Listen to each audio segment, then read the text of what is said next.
Welcome back to episode 338 of the Hockey Cards Gongshow podcast. It's your friendly neighborhood hockey-loving goofballs. Welcome to the Gong Show.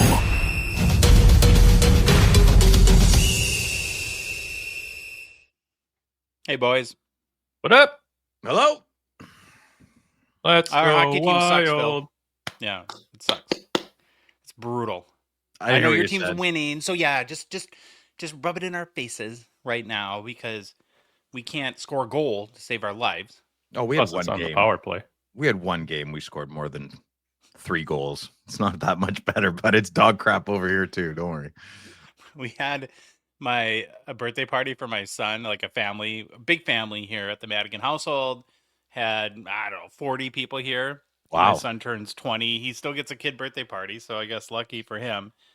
And at some point in the night, the Wild game is on. They're playing Utah, and my mother-in-law looks at me and says, "That Gustafson, he's a sieve." She said that? He's excellent. He's going to come up later on in the show again, I think. Oh, really? Yeah. I laughed so hard. I thought that was very, very funny. Anything else going on? Everybody have a good weekend? I had a good relaxing Sunday. Yes. Nice. Good Yeah. for you. Okay. Love my Sundays. Try not to leave the house, but sometimes you have to. Well, we got a few announcements before we get into today's show. Start off with Rip Party. We're getting really down to the wire.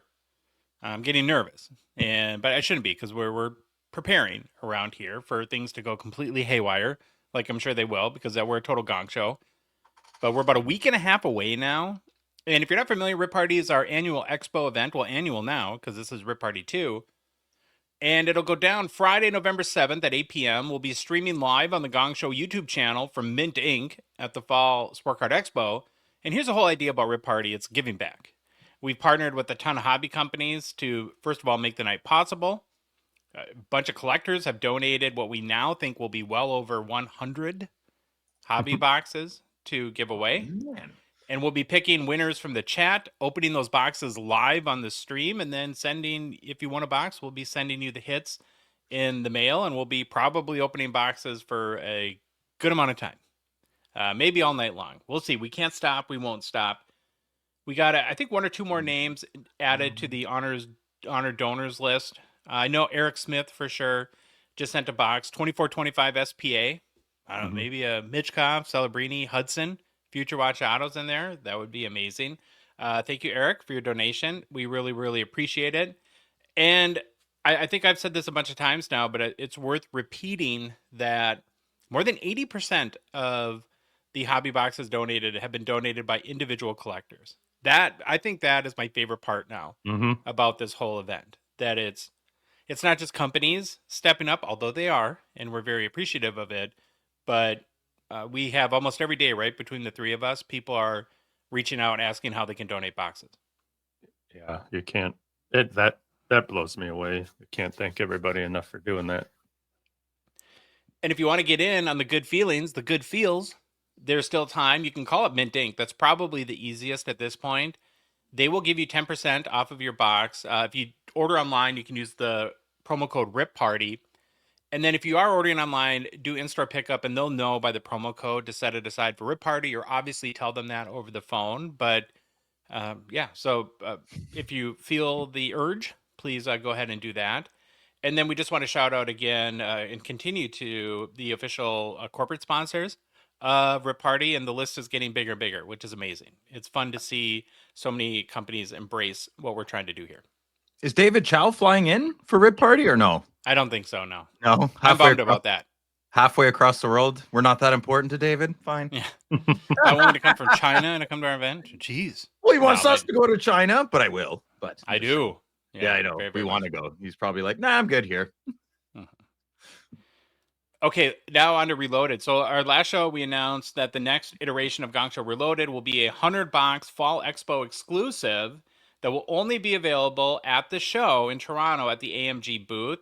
The complete checklist, remember, is live on hockeychecklist.com. And I also mentioned that at some point this week, I'm supposed to see today the first draft of our update to hockeychecklist.com, where we'll have the ability to add photos for every single reloaded card on the checklist.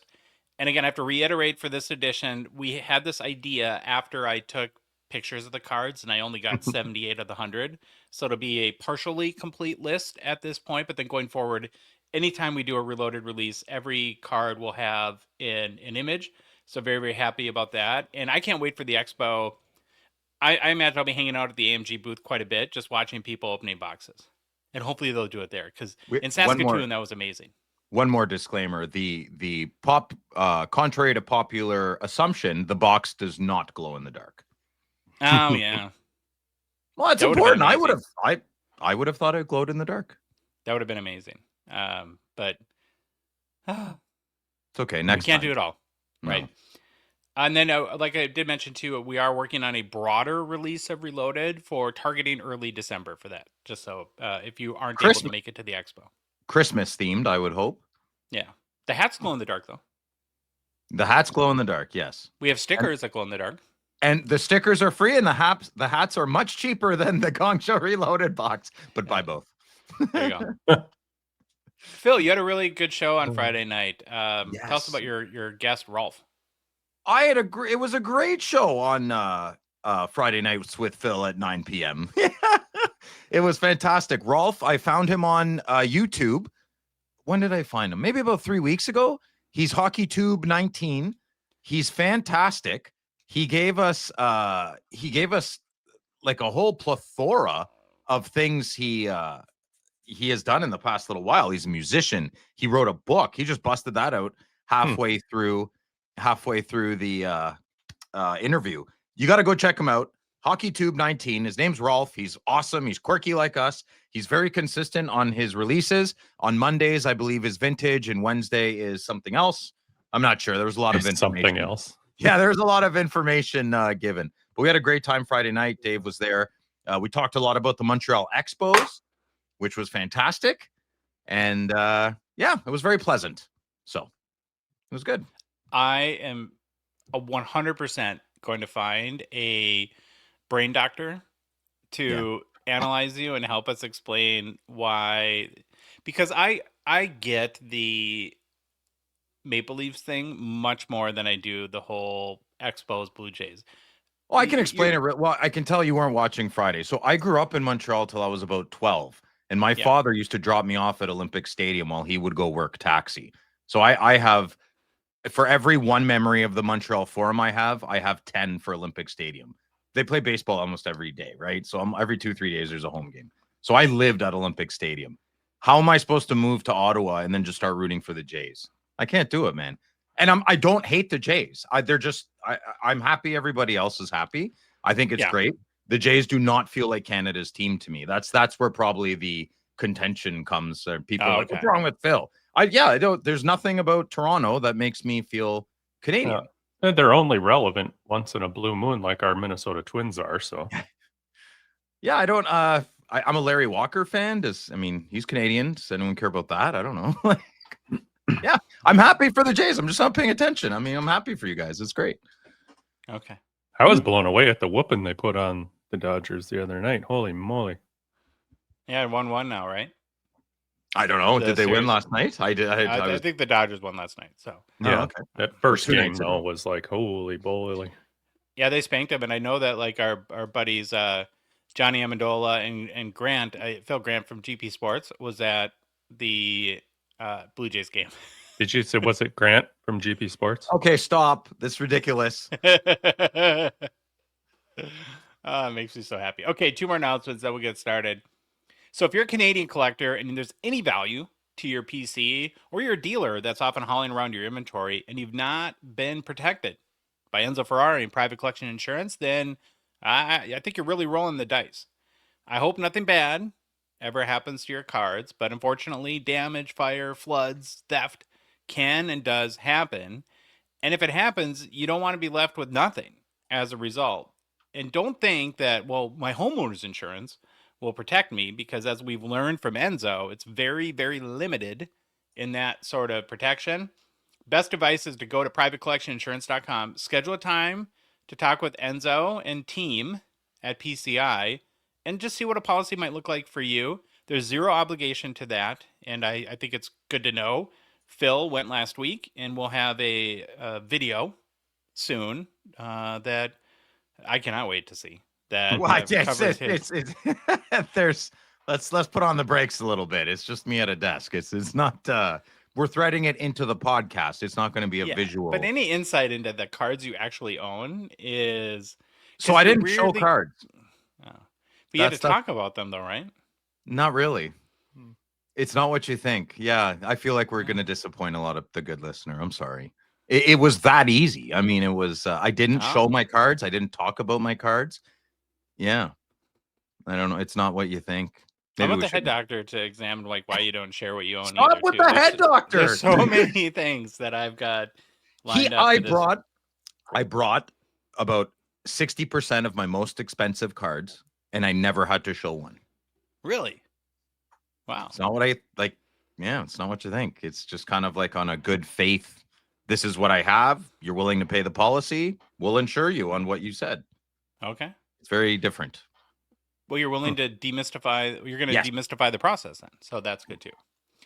Okay. Lastly, before we get started, but not leastly, of course, is a reminder that our show, this show, the Hockey Cards Gongshow podcast, is a Patreon podcast. What that means is we rely on the support of the good listener and the good watcher like yourself to help us cover show expenses, produce more and what we hope to be better hockey card content, and then fund initiatives like Rip Party to grow the hobby.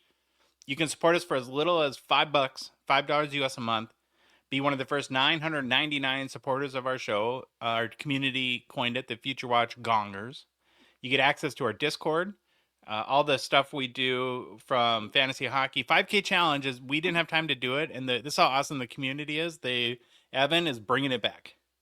I think amazing. In January, and then they're going to pick up the baton and do that. We've got a scavenger hunt going on right now, and you just meet great people and have a good community of collectors to talk to. If you want to join our group and support the show, it's very easy to do.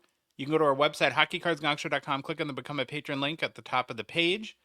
Or if you want, just go to the Patreon directly, patreon.com, and search for us. We're the Hockey Cards Gong Show. There's a link in the show description and in YouTube and podcast apps as well. Baba Louie, we have 2 new patrons since our last show. Want to shout them out, buddy? I will.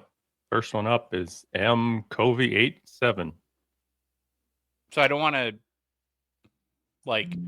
dox anyone. I don't think this does, right? But we had sleuths in Discord. So this guy is a professional hockey player in Europe. Oh, that's him. Yeah. Hey man, what's up? My name's Phil. Oh, Josh, hi. Hey, Phil. We have cards over there. We have so many questions for you. You should reach out to us.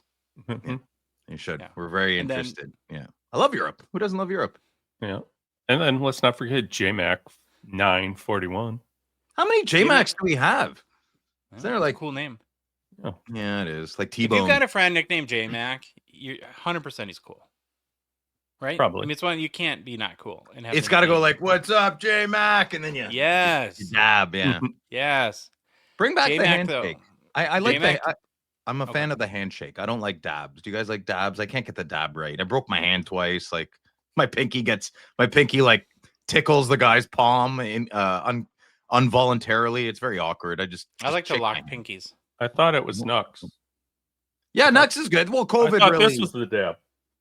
I don't do that with my friends. Dap somebody like. I don't know, man. I don't know. That's what I was going to ask you. I was going to ask you about that one. The old what up? We just completely lost our 20 and under year old audience with that, by the way. God, man, I grew up. Everyone kissed me on the lips. Old men, old ladies. It was horrible. Freaking being Greek. Hello, Filipa. Hello, like well, slobber all over my face. It was disgusting. I don't know if I want to meet your friends anymore. They're not my friends. They're my family. Sounds hot. Yeah. Geez, if a funeral or a wedding, it was horrible for a kid. If you're a kid, it's the worst, man. They just, you get, it's just all these old people look at you like you're so young and full of life. Then they suck it out of you when they slobber all over you. That reminds me of, so I have 2 favorite movies that are not even close. The first is Caddyshack, because I grew up caddying, and it might be the funniest comedy of all time. And then the second is The Christmas Story. And my favorite thing about Christmas Day is the 24 Hours of a Christmas Story on TBS or TNT, whatever network that's on. And that what you were talking about reminds me of when Ralphie has to put on the bunny outfit. I've come only seen downstairs. it a few times. What? Well, I've seen. I'm a Christmas Vacation Chevy Chase guy. I snuck out of my house to watch that. Yeah, Pooper was full. Hey, J-Mac, last night, and I did reach out to him. He's not in Discord yet. And that, so get in there, buddy. Get in there. Oh, come on, J-Mac. We're waiting for you. We need a friend with a cool name. Yeah. Oh, boy. Phil will kiss you on the lips. I'd rather not, but I'm comfortable. I'm fine. Whatever What's we the need game to plan? do, right? For a patron. Mm-hmm. For the brand. All right. Gongshow game plan. Starting off with get to know your Hall of Famers. Then it's who's hot in the struggle bus. After that, it's some hobby news. Then it's the Hockey Shield market has gone wild. We have a chat with Grant from GP Sports. Grant from where? GP Sports. Okay. And then it's new product releases. Following that, Bill's up with the Gongshow Mailbag. And we end with personal pickups. One of my new favorite things about bits on this show is that they, in about 3 minutes, get really old to fill. You have like the shortest shelf life. I love good bits. I like retiring them quickly. Yeah, really quickly. Well, I don't think this one's going away. If you've seen our Discord in the last day or so, it's been flooded. I logged in and I logged out even faster. And then I went to our group chat and you jerks just screenshotted the Discord. I was like, that's it. I'm having a no phone day and I'm going to just have a date with myself. All right, we'll kick off today's show like we always do with our Get to Know Your Hall of Famers series. It's where we're profiling every Hockey Hall of Fame player. We started with the very first Hall of Fame class in 1945 and have since been working our way to the present day. For each player, we do a quick bio, then cover why you should care about them, and then finally take a look at their hockey cards and their hobby markets. After forever, today we are legitimately starting the class of 1964. And the first Hall of Famer from this class that we're going to learn more about is Black Jack Stewart. Speaking of another cool name. Yeah, crickets there. All right. John Sherratt, Black Jack Stewart, lived from 1917 until passing away at the age of 66 in 1983. He was born in Pilot Mound, Manitoba, Canada. Passed away in Troy, Michigan. Was a left shot defenseman, stood 5'11", weighed 180 pounds. Stewart played 12 NHL seasons, 10 for the Detroit Red Wings, and then 2 for the Chicago Blackhawks. Blackjack won 2 Stanley Cups with the Red Wings and would captain the Chicago Blackhawks towards the end of his career. In 565 NHL regular season games, he scored 31 goals, added 84 assists for 115 points, and then accumulated 765 penalty minutes. In 80 career postseason games, Stewart scored 5 goals, added 14 assists for 19 points, and 139 penalty minutes. After his career ended, Stewart coached numerous teams in the OHA, EPHL, and AHL, and then also pursued a horse racing career doing harness racing. Yeah, there we go. Why should you care about Blackjack Stewart? Stewart began his pro career with the Detroit Red Wings in 1938 after being signed out of the Winnipeg Senior Hockey League. He quickly established himself as one of the hardest hitting defensemen in the NHL, playing with an aggressive, fearless edge that intimidated opponents and earned him instant respect. In his first full season in 1939-40, he earned regular duty on the blue line alongside Ebby Goodfellow, who's another Hall of Famer. His rugged physical play led the league in hits before the stat existed. His open ice checks were so thunderous that opponents claimed they could feel him coming through the ice. During a 1940 game against the Boston Bruins, Stewart famously knocked out 2 players on one shift with separate hits, sparking a bench-clearing brawl. Detroit fans gave him a standing ovation, and reporters began calling him Blackjack for his dark, brooding intensity and punishing black and blue style of defense. The nickname Blackjack stuck, partly from his fierce on-ice presence and partly because his facial expression rarely changed. Teammates joke he looked like a card shark about to clean out a table. The name followed him the rest of his life.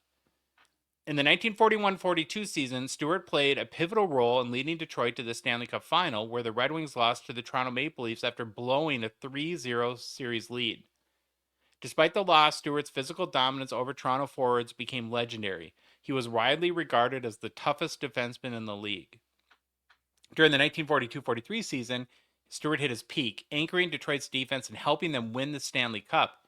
He played through a broken toe, bruised ribs in the playoffs, logging over 40 minutes a night in some games while shutting down stars like Bill Cowley and Syl Apps. In the 1943 Stanley Cup Finals, Stewart scored a crucial goal in Game 2 and recorded an assist in the cup-clinching victory over Boston. His toughness symbolized the wartime spirit of the league, and he was named first-team All-Star for the first time. Known for playing through pain, Stewart often refused medical treatment. During one 1944 game, he was hit in the face by a puck, lost multiple teeth, and returned to finish the game after stuffing cotton in his mouth. That's why he's blackjack, said teammate Sid Howe. After the war, Stewart was traded to the Chicago Blackhawks in 1947. Detroit needed to rebuild, and Chicago wanted leadership and grit. Stewart immediately became captain, bringing the same brand of relentless physical hockey that made him feared in Detroit. In Chicago, he paired with Bill Gadsby to form one of the most punishing blue line duos of the era. The pair was so physical that opponents said skating through them was like trying to cross a lumberyard. Stewart's mentorship helped Gadsby develop into an eventual Hall of Fame player himself. In the 1948-49 season, Stewart was named the NHL first All-Star team again, proving his elite play continued well into his 30s. He was known for throwing hip checks that could send players over the boards, including a memorable one on Montreal's Maurice Rocket Richard that drew gasps from the Forum crowd. Despite his fearsome style, Stewart was respected as a clean hitter who played hard but fair. Teammates described him as quiet and gentlemanly off the ice, contrasting sharply with his brutal on-ice persona, another reason the Blackjack nickname seemed to fit perfectly. In 1950, Stewart broke his leg in 2 places after a collision in a game against the Rangers. Doctors doubted he'd play again, but Stewart returned after extensive rehabilitation, suiting up for one final season, a testament to his toughness and love for the game. When he retired in 1951, Stewart had been named to 5 NHL All-Star teams, played in 2 Stanley Cup championships, and was considered one of the hardest and most respected defensemen of the 1940s. His nickname had become synonymous with durability and ferocity. After his retirement, he returned to coaching and was inducted to the Hockey Hall of Fame in 1964. By then, the stories of Blackjack's devastating hits and warrior mentality had become hockey folklore, a reminder of an era when toughness defined greatness. What a brute. Good job. It's wild Josh. that we've never heard of these guys. Does that ever occur to you guys as we're going through? Yeah, all they needed was an award named after them, or Fair. you know, like why nobody would know who King Clancy is. Nobody would know. Yeah. You know, there's Ted Lindsay. I mean, maybe because of the union, right? The NHLPA, Sure. but that's even Or if him. they had maybe more video clips of like if there was a Twitter or Instagram montage of Blackjack Stewart hits that. Like, why isn't Blackjack Stewart should be just as pivotal as Doug Harvey or I don't know. Sure. Well, let's not get crazy. Yeah, he's more offensive. I get that. Yeah, but there's such a delta between, I have no idea who this person is, and they're a statue in our memories. You know, such a big difference. But a guy like this has everything going for him to be a star. He's got a sweet nickname, a fierce mentality, right? Hard hitter. Fans love that sort of play. And it seemed like he had the respect of players around the league. Just shows you how easily you're forgotten, right? Like I mean, it's sad, but when you die, people will be really, really sad for about a week. Your close family and friends will be really, really, really sad for about 2 weeks. Your wife and your kids might be super sad for about a month or 2. No one remembers you after a year, man. What have you done? What have you done with your God. What have you done with your life lately, you know? So that's why it's cheesy, but live every day for you. Live it as best as you can. Okay. What? No, do you remember Blackjack now. Stewart? Do you know Blackjack Stewart? I don't know. No, I just learned about him. He probably has a way better life than any 3 of us are going to have. It's not for yourself. memorable. Okay. All right, checklist boy. Let's move on here. Oh, that hurt. Oh. Checklist Man. boy. Checklist boy. It's okay. Let's look at the Blackjack Stewart hobby market. So his rookie card is in the 1945 O-Pee-Chee V301-2 set. Card number 124. High selling copy. We're looking at a PSA 4 that looks like it was in the Star Wars credits. Somebody took an interesting that's angle like of the a photo. Charles Dickens, a Ghost of Christmas Past, but the hockey Yeah, edition. there you go. Hit it. Well, it sold for $568 US in November of 2022. And we've talked about this, I think, on our last guy too. You get to that World War II era, and I get it. The world was... Hockey cards were not high on the priority list. But there were not many cards, period. They were barely what you'd call cards, I think. And so this is his rookie card, again, from 1940. And then really the only other playing days Black Jack Stewart card is a real card. It's from the 1951 set. It's card number 53 and a PSA 9. Holy cow. Looks sold like for $1,560 US in December 2019. This is a card, after learning about him today, I wouldn't mind owning. You like the resemblance? Looks like me? No. No, I'm making fun of that it's a drawing. Oh. Yeah, I can't do the drawings. Drawings. Hello, my name is Solomon. I like to do my drawings. I'm Philip the Hypo. I like Wow. that. Well, that boy is your Hockey Hall of Famer, Black Jack Stewart. Nice. I love doing this segment. Wow, Good thing there's like fun. a million of them. We'll never be done. Yeah. True. We're already at week 2, boys, for Who's Hot in the Struggle Bus. If you're new, hi. Hi. We highlight a player that's ripping it up in the current league and games. And then we also punch a ticket for a sad soul for their seat on the struggle bus. Phil, I think you just picked one player this time. Just one this week. Yeah. Although you did pick one that was last week. So eventually you'll get it. Okay, so I have a question. So we're not allowed to pick the same player twice. You can. You can. Okay. But did you know that? Was that a conscious? I don't really care what you guys want me to do or not. I'm picking a player that was good and I can talk about a lot. I'm Phil. I do what I want, when I want, and how That's I okay. want. You should try it sometimes, because then you get grown men to laugh at you for I have no idea why. Go ahead. All right. Well, Okay. Josh. Here's my pick for Who's Hot. I found some good stuff, so I'm pretty excited about this one. Macklin Celebrini. Wow, that was a Ever heard hard of him? pick. I know. Wait till you see who is I not saw. hot is. Don't worry, I saw. Fucking That was lady. tough. Do you guys want me to quit the show right now? Is that in his last 5 games? Well, hey, let's see. I came up with some gold here on Macklin Celebrini, so maybe you should shush your mush and just listen up. In his last 5 games, Celebrini has 5 goals, 4 assists for 9 points. I think that's good. Giving him now in the season 5 goals, 7 assists, 12 points in 8 games played. So a few days ago, I don't know if you guys saw this, The Athletic published an article by actually our Wild beat writer, Joe Smith, where the idea or the thesis of the article is, will Macklin Celebrini be the next face of the NHL?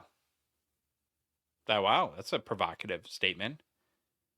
So one of the things I did learn in the article before we get to the face part is Macklin spent part of the summer in Halifax training with Sid and Nathan McKinnon. There you go. Said he had a good time. Said that he liked Sidney Crosby a lot. Oh, that's why he put Sid on that hockey card, I suppose. Remember that from like last week in our top ultimate sales? Okay, so now the face of the league thing.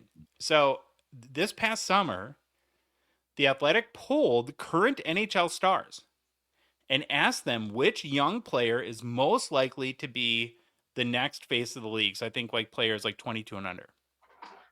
39 players responded, and here's how the vote shook out. Macklin Celebrini was first with 24 of the 39 votes. Second was Gavin McKenna, who doesn't even play in the NHL, plays at Penn State, had 4 votes. Third was Connor Bedard with 3 votes. Then Matthew Schaefer had 2, and then 6 other players got 1 vote. The Athletic also had some anonymous quotes from players that had voted on this poll. I wonder if it was a hobby poll. There can only be one hobby poll. Yeah. So here's what one player had to say. It's not only him as a player, I just love his personality, said one Western Conference forward. Another one. He's like a cross breed of Sidney Crosby and Patrice Bergeron, said one Western Conference center. This is where it gets juicy. I feel Connor Bedard needs help to be good. Celebrini, I feel it's like he's carrying his line, his team. That's this is all very it's pretty early stuff, but I like it. I didn't say it. It's not my quote. So thoughts on that? I mean, what do you think, Louis? Oh, time will tell. I'm Team Celebrini. I'm 100%. not anti-Bedard. I'm not 100%. anti-Bedard. But if I'm betting on the two, and since last year I've been pretty convicted. Oh, I'm not doing that. No, I'm not betting on one or the other. I hope they both have excellent careers. But here's the thing. When you bet on one, it's not implying that you think the other's going to lose. It's just saying that who has more upside. I'm Team Celebrini. Well, I think the NHL wants to bet on Celebrini more. He's got not that Bedard doesn't have a clean image, but he's got more of a sinister look to him, I guess. Celebrini's safe. He's a safe pick. Comes from a good family, a rich family. He's the newer Choi. Not fair. Yeah. I think he'd be a great ambassador for the NHL. It'd be nice to have a little rough around the edges, a little bit of a villain. Be nice. I want these kids to just develop and play and turn out how they're going to turn out. I'm kind of getting tired of everybody over the last few years, picking these new kids on the block and, oh my God, it's the next whatever. He's going to do all this and do all this and do all this. It takes time. Nobody knows. You can guess all you want, but just let it play out. See what happens. I totally understand that from a hockey perspective, but when you're talking about the hobby though, and spending $30,000 on a rookie card like the Celebrini, they call that prospecting. That's I know, but it kind of forces you to think about this sort of stuff, and again, it's not like endorsing one is like saying that you're rooting against another. Absolutely not. It's a sort of a ranking, right? And how you look at that. I was surprised though that almost 40 players voted, and the top being Celebrini is not as shocking with 24 votes, but then the next highest vote getter is at 4. So it seems like, and where I think this does hold weight is these are the guys that are playing against him. So are they really a better judge? When are they? I'd like to know when they're being asked. Like, are they being asked right after a game or before a game? They're just they're checking the first box. I mean, it's not. They were asked in September about last year. Yeah, I don't know. I don't know much I put into that. Okay. I don't know. I don't think they're going to talk a lot of smack anyways. Well, just the whole summer's passed. I mean, how many pops have they? How many? Okay. No, I think it matters when you ask. I would ask his teammates and his enemies, and then that would be a good. Well, they asked, like in that article, you can go back and read it, his like family, friends, and they asked a ton of people. And his family and friends. Well, they're not going to pick Bedard. Well, his teammates are going to pick Bedard. What? If they don't like him. I don't know. The biggest thing out of that whole thing, though, is the last thing from the anonymous. And we've said this for a long time. Whoever it was said, I feel Bedard needs help to be good. I mean, we've been saying that for a while.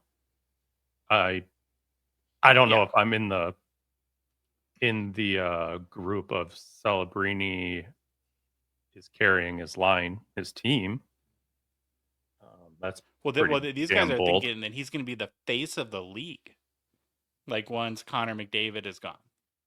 It only matters if he's on the cover of EA Sports, right? If he's on NHL 27 on the cover, yeah, he's made it. Well, does it though? Zegras was cover on. God, yeah. Well, actually, that's a curse. What am I saying? Right. I don't play video games. I'm sorry. Yes, I was wrong about that. Yeah, D doesn't want to get hurt. Don't you get hurt if you're on the cover of that, or is that just Madden? I would be worried about it. So if you're an NHL player and they want to, I'm sure you get paid probably well, and they want to. Do you believe in curses? Are you turning down $2 million to be on the cover of the video game or whatever they get paid? I'm superstitious, but I'm not. I'm not. I don't believe in curses. Okay. Yeah, I don't either.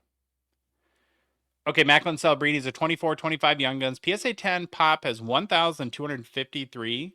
31% gem rate. Less sold for $420 US on October 25th. It's down about 9% in the past month, but up about 5% in the past 2 months. Who did you pick, Louis? That's a good one. I went with Skyuma Roll the Boat, Logan Cooley. Go Gophers. Tell you what, over the last 5 games, Cooley has completely dominated. 9 points. He had a 2-goal, 1 assist showing the other night against the Wild. And then before that, a hat trick against St. Louis. I mean, Natural hat trick, wasn't it? Right, yeah. So right now he's sitting at 9 games, 7 goals, 3 assists, 10 points. That's a big back-to-back multi-point game for a kid. He's just 21 years old. And what's nuts, after reading through a bunch of things, he's doing it with, not as much time on the ice. He's getting limited power play time, and he's averaging under 18 minutes a game, which I think is crazy. But I think that's about to change too. I think you'll see the ice a little bit more. Cooley himself is a 2023 Young Guns PSA 10, and he's got a pop of 2,323 and a 43% gem rate. Card last sold for $160 US this month, that's pretty good for Cooley right now. See it, it'll go up. Yeah, I have two. Well, first of all, a comment about his lack of power play time. Mm-hmm. You would think that he would get some if he keeps playing like he is, but they do have a lot of talent. They've got Keller, of course, and then you've got Schmaltz, who's just as hot as Logan Cooley, and you still have Dylan Gunther. So, and JJP. Oh, they're good, man. They're going to be good. I want Paterka. Yeah, he put one in against the Wild too. He's very good, very skilled. Good German. He's a good German. Really good hockey team right now. And I'm not saying Upper Deck does this on purpose, but that's not my point here. But there's part of me that's starting to wonder if and I know that they're trying to balance out the 3 flagship releases, but I don't think it helps a player's hobby market if they get stuck in extended. Yeah. I don't think it helps the hobby market if they're in a Phoenix Coyotes jersey in their rookie card. Fair. Yeah. Yeah. Yeah. Not much you can do about that. You're good. Speaking of good, for the second week in a row. Yes, right. Guys on a heater, man. Pick Seth Jarvis again. Very proud that I am. And I'll tell you why. On October 18th against the Los Angeles Kings, Jarvis scored 1 minute and 45 into the overtime, giving Carolina the big win and keeping them unbeaten that week. It was his 4th game-winning goal in his big tear of 5 games. On October 23rd in Colorado, he put up a goal and assist in a 5-4 shootout win. Then, in the same game, he scored the decisive shootout goal to seal it. So over this past week, Jarvis has played 4 games with 2 huge goals and 2 assists for 4 points. He has 15 shots on goal and averaged over 20 minutes of ice time a game. He's driving the play. He's got 6 shots against LA, 5 shots against Colorado, the games we previously talked about. He's not just capitalizing on these things, but he's creating an offense. He's creating offense consistently. Jarvis became the first NHL player. It's a weird stat, but I'll say it. Jarvis became the first NHL player ever to record 4 game-winning goals in his team's first 5 games. Okay, whatever. It's silly, but it's a good one. Brenda Moore, which is his coach, praised him publicly, saying he's a special player in special times. He's really coming through for us. Jarvis told reporters last week, you can't lose confidence. Sometimes it's just not going in, but you can't score if you don't shoot. So his mentality matches his performance here, boys. His overtime winner in LA, his 2-point night, and his shootout dagger in Denver. Jarvis is literally rewriting clutch, what the word clutch means this month. So absolutely, I'm picking him 2 weeks in a row. Yeah.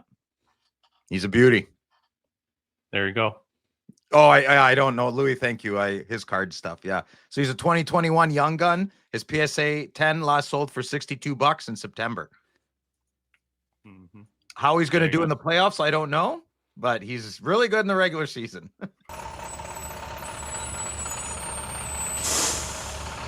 Well, there she is, pulling right up on time. The struggle bus. Love it. Beep, beep. All right, so here's my pick for the struggle bus. And I highlighted one of the big 24-25 rookies in Who's Hot with Macklin Celebrini. So I guess in the yin and the yang of the universe, it's only fitting that I punched a ticket for the struggle bus for another 2024-25 rookie in Matvei Michkov. Through 8 games played, he has 1 goal and 2 apples for 3 points. Fairness and combo, though, he did have a shootout winner on Saturday night versus the Islanders. But it's been a bit of a struggle for the young Russian so far in 25-26. And when I went and started digging for reasons for the slow start, what you'll mainly find is he suffered an ankle injury this summer that had limited his training, but apparently didn't limit his meals. Oh, he got a little fatty. Oh, I feel bad about the ankle. I broke my ankle. I feel for him. You got a little fatty too this summer. So there you go. So, and some reports suggest he was a bit of a chunky monkey when he came into camp. And I think where Celebrini trained this offseason with Crosby and Nathan McKinnon in Halifax, maybe Mitchkov was training with Ovi and Phil at Denny's. Hey, get out of here. Denny, for what, 5 eggs is good for you, sir. Comedy, folks. Comedy. All right. In all seriousness, overweight, a tad or not, Mitchkov did come into camp not in good enough cardiovascular condition due to the injury, and that's limited his role and ice time under Rick Tocchet. Rick Tocchet isn't going to stand for that. So I don't think there's a ton to be worried about at this point. He's sort of working his way into shape, it sounds like. And as he gets there, his role should expand. And then Matt by Mitchkov is a 24-25 Young Guns, PSA 10 pop, 942, 32% gem rate, less sold for $159 US on October 24th. So contradict that with Celebrini right now, 420 versus 159. And the pop count is lower on Mitchkov. Mitchkov needs a little David Goggins in his life. Yeah, maybe. It's down 28% in the past month and 30% in the past 2 months. Maybe a good time to buy. Buy low, right? If you're still on the Matt by Mitchkov trade. Probably be a good choice right now. Louis, yep. Your pick for the struggle bus. I went with Artemi Panarin for my struggle bus choice here. So, one of the NHL's most skilled forwards, I believe, is off to a pretty slow start this season. Through 9 games, he's got just 2 goals, 5 assists, and is a -3. Looking at the edge stats online on NHL's website there, his shot volume and dangerous chance numbers, his dangerous shots, they're both down right now compared to last year. I know it's early, but the Rangers offense also hasn't helped either, as they've had multiple goalless home games this season. Historically for Panarin, though, he has had slow Octobers before kicking it into gear mid-season. Last year, he did put up 75 points in the last 56 games of the season. So right now, struggle bus. Hopefully he can jump out the back here pretty quick and get it turned around. How sweet is that Rangers uniform if you're watching on YouTube? Yeah, I like that. The color blue is awesome. It's a lighter blue, eh? It's a lighter shade, yeah. Yeah, I think that's why I picked that picture. I just saw that. I could have picked somewhere it was all down and sad being on the struggle bus, but that uni was awesome. So anyway, does he need to grow his hair back? It might not hurt. Like Samson. Yeah. Might not hurt. Panarin is a 2015 Young Guns PSA 10 with a gem rate of 4,357, or a total pop of 4,357, but a gem rate pretty high, 60%. His PSA 10 last sold for $109 also this month. So did he ever hit 50? He never hit 50. I think wasn't he close there? 50 goals. He's more of a playmaker, like an assist guy, I think. I thought he popped in a boatload of I don't know. Doesn't matter. I'm probably wrong. All right, Philly. Yeah. My turn. Who'd I pick? Oh, I know who I picked. Since I'm disgruntled, yes, I know my Sens won the last 2 games, and my goalie actually played good those 2 games, but I'm still disgruntled. I have trust issues with my leanness. All right, so this week I picked. This week with leanness. You saw my brain going there. I picked this week since I'm having a temper tantrum, so I'm picking on the blue team, and it was an easy one. So Anthony Stolarz is my struggle bus pick. And I'm going to tell you why. On October 18th against Seattle, he let in 4 goals on 28 shots. Not very good. On October 21st against New Jersey, he let in another 4 goals on 34 shots. Terrible. On October 24th against Buffalo, they lost and they got 5 goals. I mean, we lost against Buffalo too, but 5 goals on 30 shots. That's an .833 save percentage. Not good. That's 13 goals on 92 shots. That's an .859 save percentage. So for the season so far, he's an .885, way below league average. It's probably better than my goalie, but anyways, we're not talking about my goalie. And yeah, he's down from previous years. It is the beginning of the season. Do I think Stolarz is a good goalie? I actually think he's an excellent goalie, but like I said, I'm having a temper tantrum, so I'm picking on him this time. They lost in overtime to the Kraken, and that's when Stolarz had his very controversial comments here in Ontario. He said, and I quote, "I don't like having 225-pound guys laying on me. We got to do better," end quote. So that was the big controversy, heaven forbid. So Coach Craig Berube stepped in and said, "Listen, players get frustrated, but I'd prefer to keep it in the room." I'm assuming he meant dressing rooms, but it happens. Big deal. We're human. We have emotion. I don't think he's wrong. He doesn't want a guy who's a couple of bucks, 225, laying on him. So defense has got to do better. But that small rift between player and coach, that does show tension. And I don't think I'd want to be on the bad side of Berube. He legit looks like a Marvel villain. And, 3 straight losses with a combined .859 save percentage and some public frustration. I think Stolarz has a very good front seat on the struggle bus. It's never good to publicly call out teammates when you're sucking. Yeah, suck less, Anthony. Yeah. So he's a 2015 Young Guns, his PSA 10, last sold for $105, and it didn't even sell in September or October. It sold in August, so nobody's paying attention. Well, for week 2 on Who's Hot in the Struggle Bus and Who's Hot, we got Macklin Celebrini, Logan Cooley, and Seth Jarvis. And then on the Struggle Bus, Matt Michkov, Artemi Panarin, and Anthony Stolarz. Good job, boys. Yeah. Slab Sharks, Gongshow partner sponsor, thankful for their support of our show. So we're at the pre-expo auction this week, boys, and it's massive. 10,000 cards. Get out of here. Not 10,000. 10,000. Yeah, I'm here. What? Mm-hmm. Oh, my God. Available to bid on. So just when you think Slab Sharks can't get any bigger, eh? I don't even think there's 10,000 hockey cards. That's wild. Yeah, there's 10,000 Bedard rookies. Yeah. Some bangers too, as you'd expect. Another Shield, Crosby Shield. No. Mm-hmm. Do you have a picture?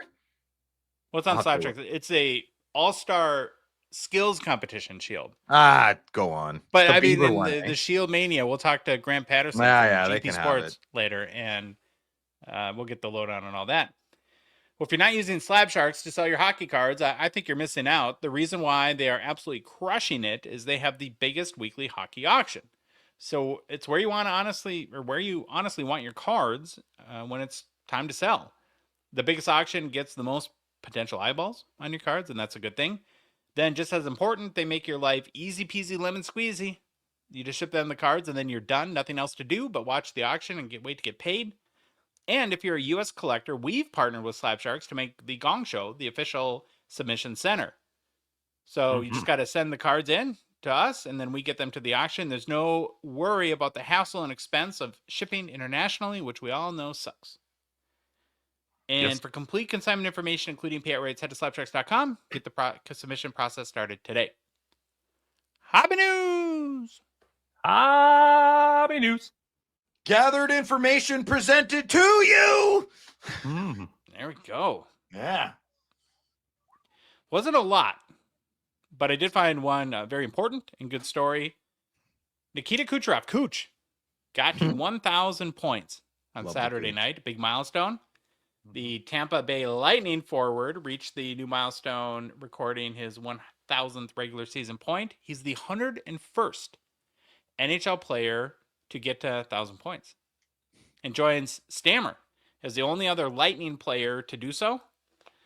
He's also the third fastest, speaking of like weird stats that I'll say anyways, Phil. Yeah. He's the third fastest active player to get to 1,000 points, doing it in 809 games. McDavid did it in 659 games, and then Crosby in 757. That's pretty impressive, McDavid. 659 games to 1,000 points. Yeah, McDavid is just like Makar. He's such a Machine. tier. He's a machine. Yeah, well said. Tampa Bay Lightning coach John Cooper had this to say about Kucherov's milestone. It's been a privilege to stand on the bench to watch him get 1,000.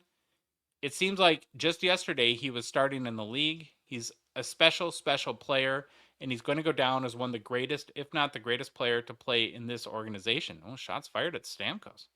He's got a lot of runway left in him. So Kucherov is just 32 years old. Should have, I would think, 4 to 5 good years left at least. He's also a 4-time NHL first All-Star team selection, a 2-time NHL second All-Star team selection, 3-time Art Ross Trophy winner, 2-time Ted Lindsay Award winner, won the Hart Trophy in 2019, and twice has won the Stanley Cup. Is there a current player in your guys' mind who's better and is more underappreciated in the hobby than Nikita Kucherov?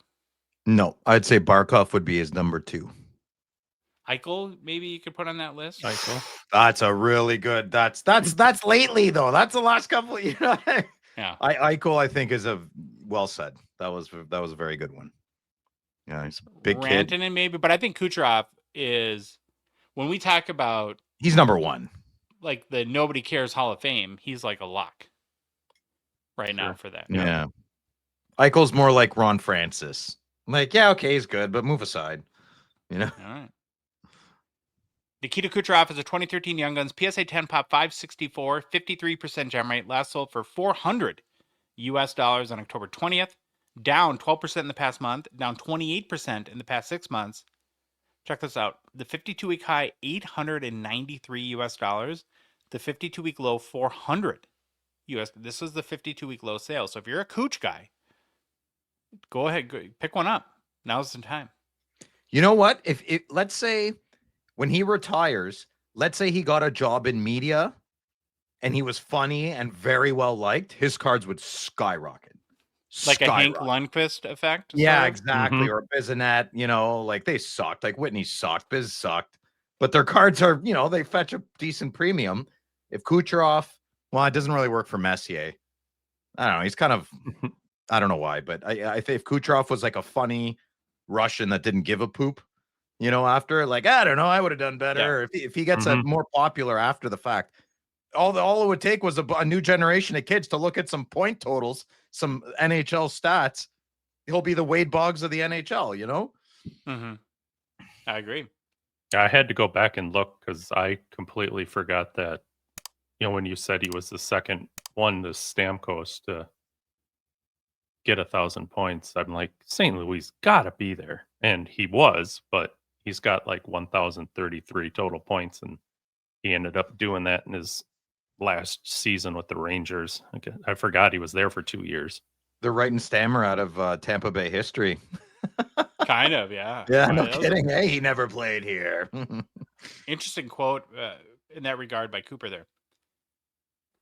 Well, we're going to move on. I'm sure many of you have noticed, it's hard not to, that the NHL Shield market has gone completely full tilt lately, really the past 6 months.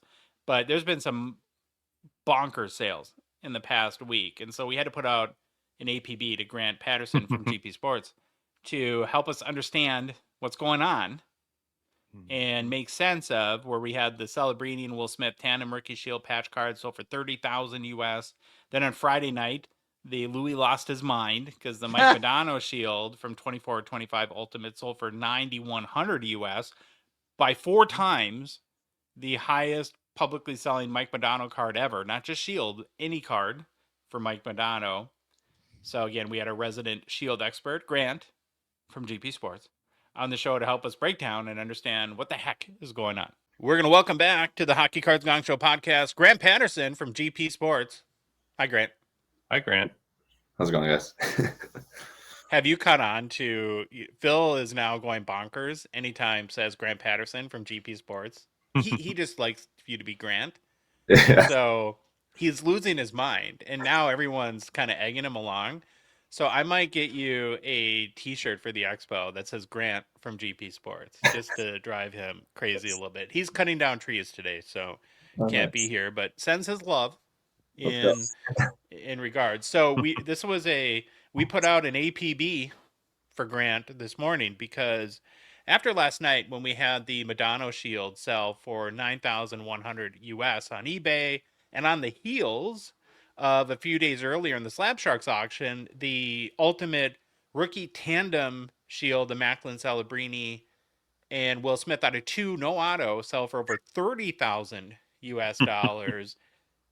It's like, what's going on here? And I know you were on earlier this summer after Fanatics Fest and told us that the Shield market was really moving, but from my vantage point, it seems that it's hit a whole other gear at this point. Do you agree with that, or kind of give us insight as to what's happening?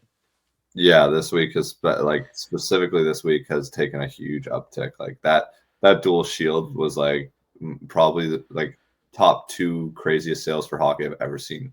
Like higher than I was expecting. So that was insane. The Madonna was probably like in the ballpark I could expect it to go that high. Like that's the first legend shield to touch like an open auction market in a while. But yeah, you're definitely starting to see it. Again, I think those big sales from basketball have trickled into the hockey market, and it's finally like taking its first sort of wave. But hockey's like so much of a smaller scale where I would say 95% of these cards for hockey are already tied up in big collectors' hands or people that don't want to move them. So we're really never seeing these type of items hit the market for hockey as you do for basketball and football. And now we're starting to see that finally trickle into hockey. Well, Josh, I think you just answered all of our questions in that one sentence. We're done. No, I have way more. I have way more No, questions, I but know. that was a very good answer, though. Okay, I want to go to each of those cards and break them down a little bit. Mm-hmm. Yeah. I don't know if I even understand. Let's start with the Celebrini and Will Smith card. I don't know if I understand what that card is. And the Celebrini Smith one is more straightforward. So it's from Ultimate Collection. It's a rookie tandem dual shield. Again, no auto. It's out of 2. And they're both player worn jerseys like rookies. But if you look at all the other ones on the checklist, you have like Frank Nazar with Connor Bedard. You have Liam Ogren with Kirill Kaprizov. So let's go outside of the Celebrini Smith. We'll come back to that. But for like the Liam Ogren and Kaprizov, whose rookies what there? I know it's a Liam Ogren. Is that a rookie Kaprizov or not? Or Yeah. So what is that card? that's confused me as well. So I thought and we've like discussed this with Upper Deck where there's a place for this style of card. And I think like exactly the dual shield, the rookie tandem should be a second year card, and it features their rookie shield, like from their rookie season. Like I think that is where the dual shield should become a huge card and a big ticket sale. I would see something like that as their first like game used rookie shield. Yeah, game used, I think, is the key there. Yeah, right? that's the key to that card. That's why like I believe something like that could happen in the future, and that card could be a really big hobby chase. But we're talking about the player worn shields for the dual tandems. They're not game used. They're the player worn. All rookie cards are not game used. But Yes. when you mix it with a player who's in the second year, is that Kaprizov's rookie shield, and is it like vice versa for Liam Ogren? Right, like that's the confusing part. I don't know that either. Yeah, Like, the really confusing one is the Frank Nazar Connor Bedard one, right? exactly. Because Yeah. Bedard is technically a 2023 rookie, and it's like, well, it's a 2024 card, but it's really it's not specific enough on the back where it gives you any indication. Is this a shield from Bedard's rookie year, or is it a second year Bedard shield and a rookie Nazar shield, or what's happening? Yeah. Because the rookie version of Bedard's card is actually up this week. It's Kevin Korchinski and Connor Bedard, and it's up right now. So the Really? rookie version now is up. Yeah, and I'm interested to see what that sells for, because I mean, in theory, that should be more than the Nazar one, because that's Bedard's rookie shield. So My opinion on that card is it's a flawed concept. I don't really understand. I'm not saying that it's like a bad card or that somebody shouldn't have bought it, but I don't like.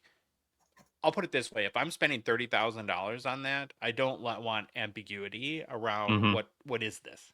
yeah, And that would be my lack of comfort. You go back, well, and to your point though, right? So when I saw that sale and I was like, I wonder what the other sales of the rookie, historically, what rookie tandem shields have done.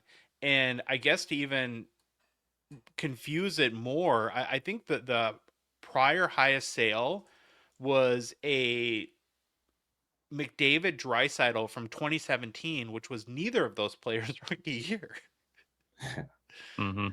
So it's like, what again, I don't know. That Who knows what that that is? sale, like, because yeah, I searched it as well because I remember that Draisaitl McDavid selling. And again, like if Upper Deck came out and said like for the McDavid year, like that's McDavid's first rookie shield, like that is from his rookie season game used shield. I understand the demand and the money behind that card. That's why like I'm a huge fan of second year cards because that's going to be their rookie gear. But for it to be the rookie year one, it's just player worn. And Mm-hmm. I mean, that still, I think, fully sort of gives like a perspective of hobby money coming in from other sports, or maybe, the San Jose market, like a lot of money there, like someone coming in and not knowing maybe exactly what they're bidding on, because you're comparing it to the Draisaitl McDavid, which sold for $20,000 Canadian, and then this one did double that. Like, Yeah. and this is within a span of, I believe the Draisaitl McDavid sold in January of this year. So we're talking like 6-7 months, and you're betting on two players that haven't even, established 100% that they're going to be like McDavid or Draisaitl. It's double the price. And when I guess I say flawed concept, but maybe it isn't. Maybe Upper Deck could just explain it better on the back of the card. Yeah. Going forward, so that people kind of understand what it is, and that could change the whole nature of how people view the Mm-hmm. card too. I mean, that could even elevate it more.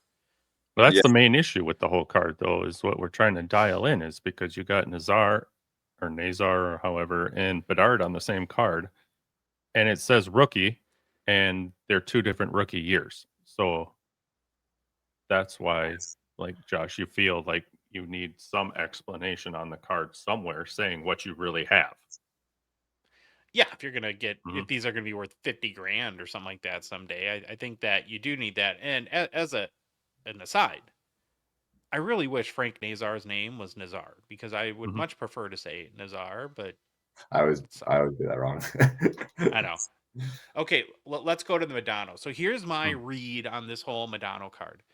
On one hand, it sells for 9,100 US, which is like almost 4 times higher than any public sale of any Mike Modano card ever. And which that in a vacuum is kind of mind blowing.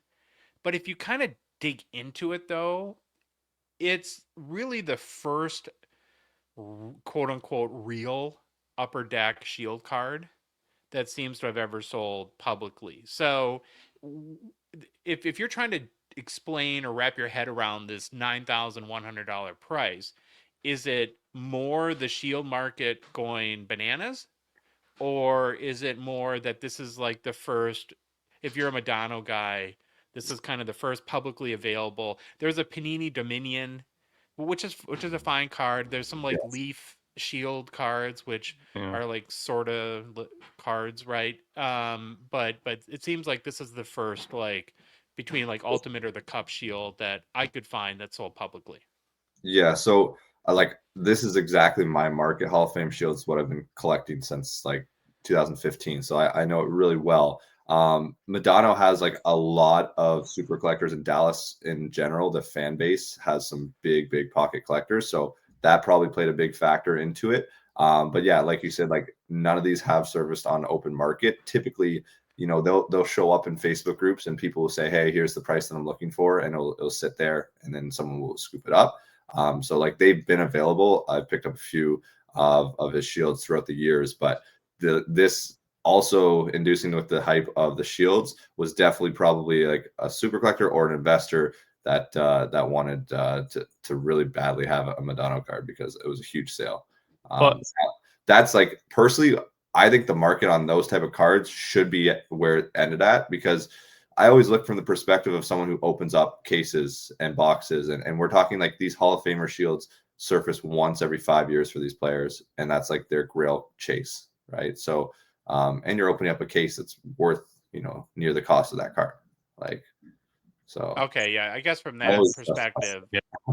He answered the next part because I was going to seriously say, I thought, and next time I saw you, if it hadn't sold, I'd have still said, you're off your rocker putting a $7,000 bounty on this card. I'm like, are you out of your mind? I mean, I know Yeah. it's Dono, but But that bro, was before, like, again, it seems like week to week, like depending on who shines the light on hockey now, it seems we're getting collectors from the basketball space and football space, and again, that's a drop in the bucket for them. Like, they're used to bidding on $100,000 cards, and say if they're a Dallas collector or a Dallas fan, they're from Dallas, they're used to collecting the Cowboys cards. Like, that's a Dak Prescott RPA, and that's the number one card from Madonna. So they look over at that and they can bid like that, like it's nothing. So it's cool to see it in the same degree. I mean, I collect those cards, so I was bidding on that card. I had a bounty out for 7,000. I went to my highest was 7,800 US. So it went over what I was expecting it to. But it's great to see again. It just shows like the Shield market is continuing to increase, and now I just got to increase my bounties on the rest of them. So that's not fun for my personal collection, but I mean, hey, the market's there, and like I always think, like, again, you're hunting after these cards in a case that costs, say it's like $200 a box, and you're opening up a 16 box case. Like, to me, that's the way I justify it, right? Like, would I rather open up 3 cases, or would I rather go buy that Madonna card?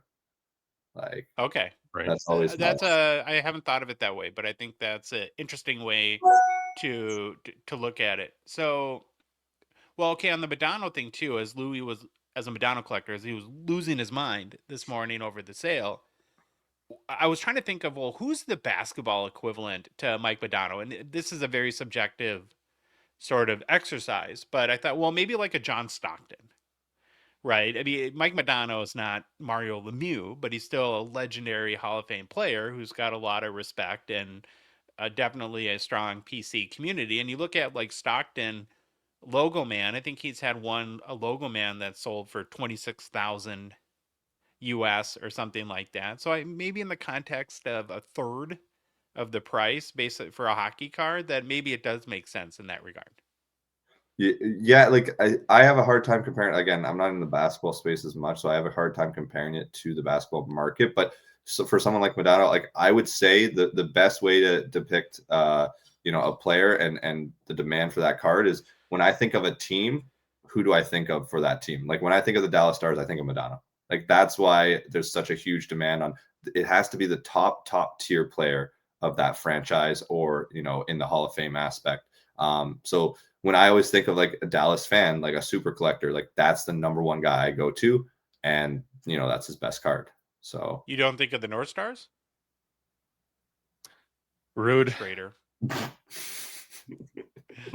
We'll take that up with you later, Grant. Okay.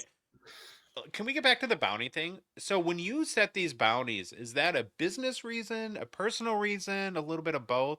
What's the idea behind it? that's fully like personal. Like all those cards on that list. The reason I didn't touch into some of the other names, like like Kucherov and those big ticket items where I know the market's huge on those, is all those like players on that list would be cards that I would put in my personal collection, especially the Hall of Famer ones. Like, that's what I've collected since I started. And again, like when I released that bounty list, like those were huge numbers. Like, everyone was messaging me like, "Oh, you're crazy for putting out that number." I mean, again, the way that the market's escalated, to see that sale on the Madonna is just like, it shows. It's like, wow, okay. Like, and I also think it's one end where that number's there. So like, I found like, it hurts me a little bit, but I put that number out there, and then people are like, okay, well, that's my starting number, my fallback. Like, that's the lowest I'm going to get. Let me go explore the open market, which is a hard thing on my end, trying to collect the card and feeling that I'm offering a fair Yeah, you amount. become leverage. Exactly. So I've noticed there's been like 3 have been pulled so far, and each one has sort of done that and leveraged it against my number. And again, it's open market, and I've had to like go over my bounty on pretty much every card that I bought, just because they're like, oh, well, that's your opening number. What are you willing to go up to?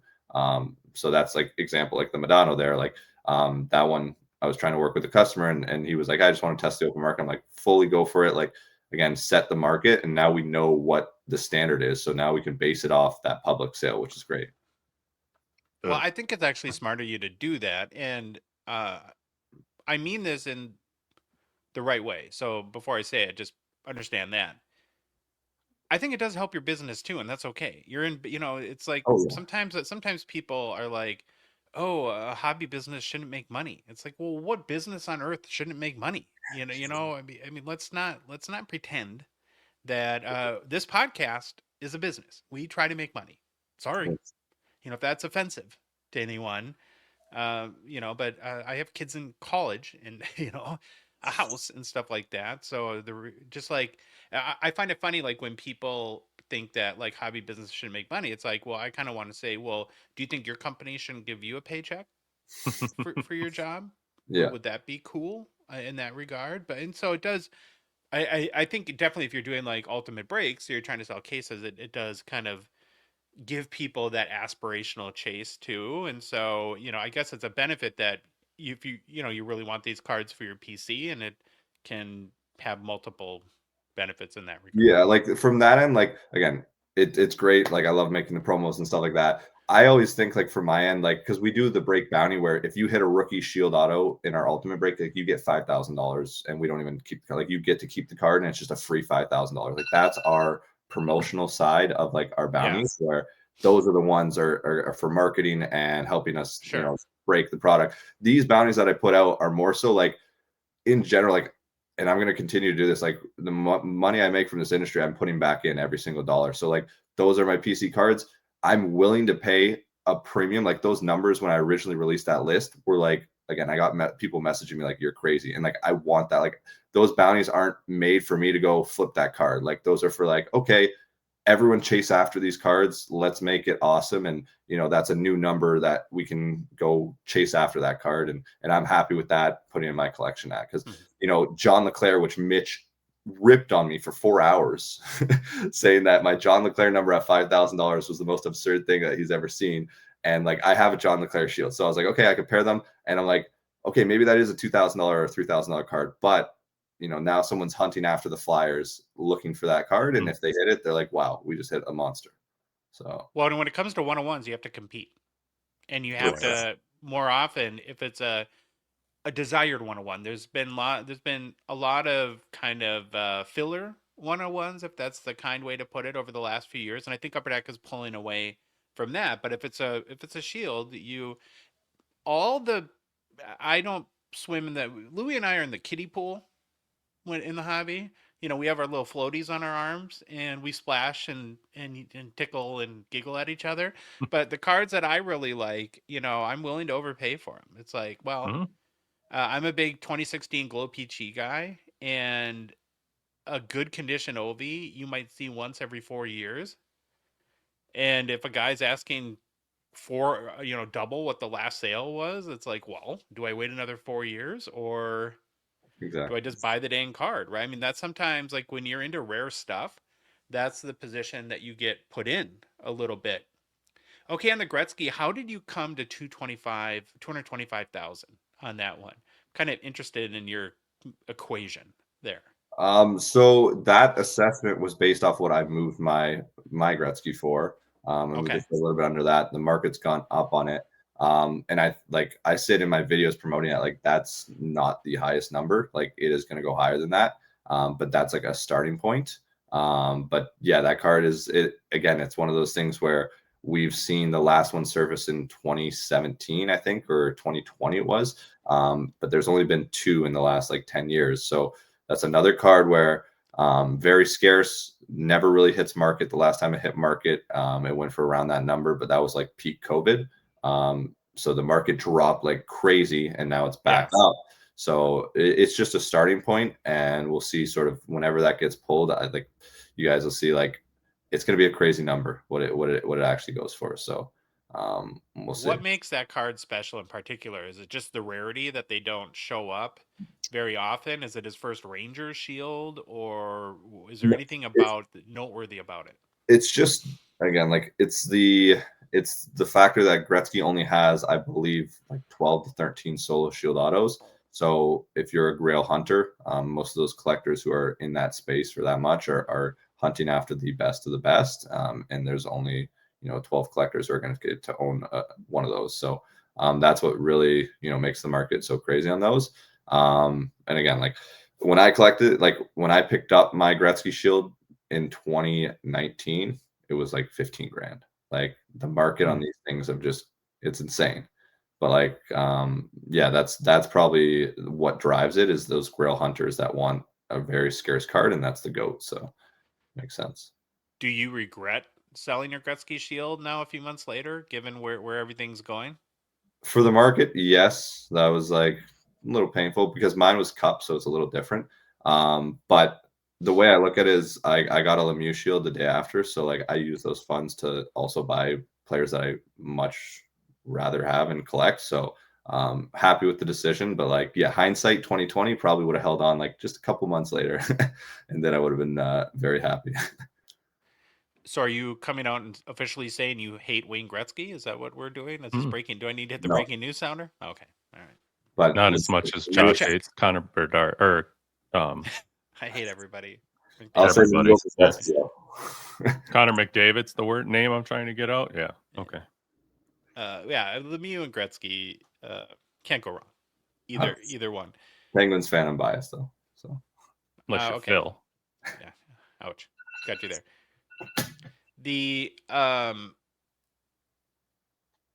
want to get a sense of, this is probably a tough question to ask, but as we sit in the kiddie pool here and sort of wonder about what it's like in the big boy pool, how big is this? Do you think this is just like the secret society of shield hunters where there's 10 of you guys that are like competing against each other?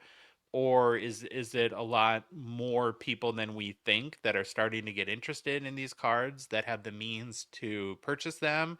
Is it more basketballs collectors and shoe people that, like you said, just if these represent the best of hockey cards, see it as an incredible discount over the sports they're traditionally in? Do you have a sense of it, how big this pool is? it's right now, like it's still relatively small. Like there's like when we see those shields pop up, like McDavid, Crosby, like those type of guys, it's really like a group of like maybe 2 or 3, 4 people. Like we're in there of people who are willing to pay that amount of money. One I know are investors. They think hockey's low right now, and there's a lot of upside. The other ones are grail hunters. But yeah, there's really like from what I've seen when these cards get pulled, like right away everyone messages them like crazy, and typically there's going to be like 3 or 4 people with like big offers that are competing against each other. And it's the same 2 or 3 people that are like very bullish on hockey and they believe in it, and so they're trying to get in early on the market for the cards. Like to me, I already think it's crazy. Like the numbers, like again, I'm so used to like 2017, 2018 numbers where like those shields were literally like a couple grand was an insane number to spend on like a shield auto. And now it's like you see like average guys going for that, like second line players going for that. It's insane to me. I still come at it from like the collector perspective. Like what I collected just happened to go crazy, but I still don't sell those cards. But the other few collectors that are in it, I know are more so from the aspect of bullish on hockey, and they think it can explode even more. Yeah, I really wish you wouldn't have done that with that Madonna, because right when you put that out there, I was like, well, back to the kiddie pool I go. Let's come on, Josh, we're going back in because I'm out. Yeah. If Louis and I fired up our hot tub time machine and went back to 2018 Grant and said, in 7 years you'll be offering more than $200,000 for a Wayne Gretzky Shield card, would you believe me? Honestly, yes. That's the Really? crazy. Gretzky, Lemieux, those type of guys, like that's like I never like collected it thinking that it would ever like go like crazy, but like I always believed that like those were the number one cards and like those were like the staple. Guys like Madonna, I would never have thought were more than like a couple grand. Like that stuff blows my mind. I always thought like with the Gretzky and the Lemieux and that type of stuff, like that would get love from the basketball fans and the football fans and the high money. Now seeing it trickle down to like even like the tier 2 Hall of Famers and that sort of like that's awesome to see, but I would never expect it of that. Yeah. Do you view this Shield market as like an outlier market, or do you think that there's a chance that the impact will trickle down to the broader hockey card market and kind of raise it up a little bit? It's hard to say. Like for me, I still think there's a potential that this is a bubble and it bursts. Like it takes really only like one or two guys to like get out of like the high end market space, and we'll see like sort of a drift on it. But hockey as a whole, like I think it's super undervalued. I think everything, you know, from that aspect could go up. It depends on like the marketing of the game and how it grows. But you continue to get names like Celebrini and big rookies, and that gets the attention of so many new collectors. And like look at Celebrini's numbers, like it's insane. Like, you know, some of the sales that we're seeing, and that will trickle down. It's hard for like rookie stuff, like his young guns, right? Like there's so many out there where the whole market has to shift on thousands of those young guns. So on that end, it takes really like a whole group of new collectors that are more interested in it to push a card like that up. But we've definitely seen like an increase. So I hope it trickles down and we see that effect on all products. If you had to bet $100,000 on one player, hobby wise, like invest into their cards today, and I gave you the choice of either Macklin, Celebrini, or Connor Bedard, who are you choosing?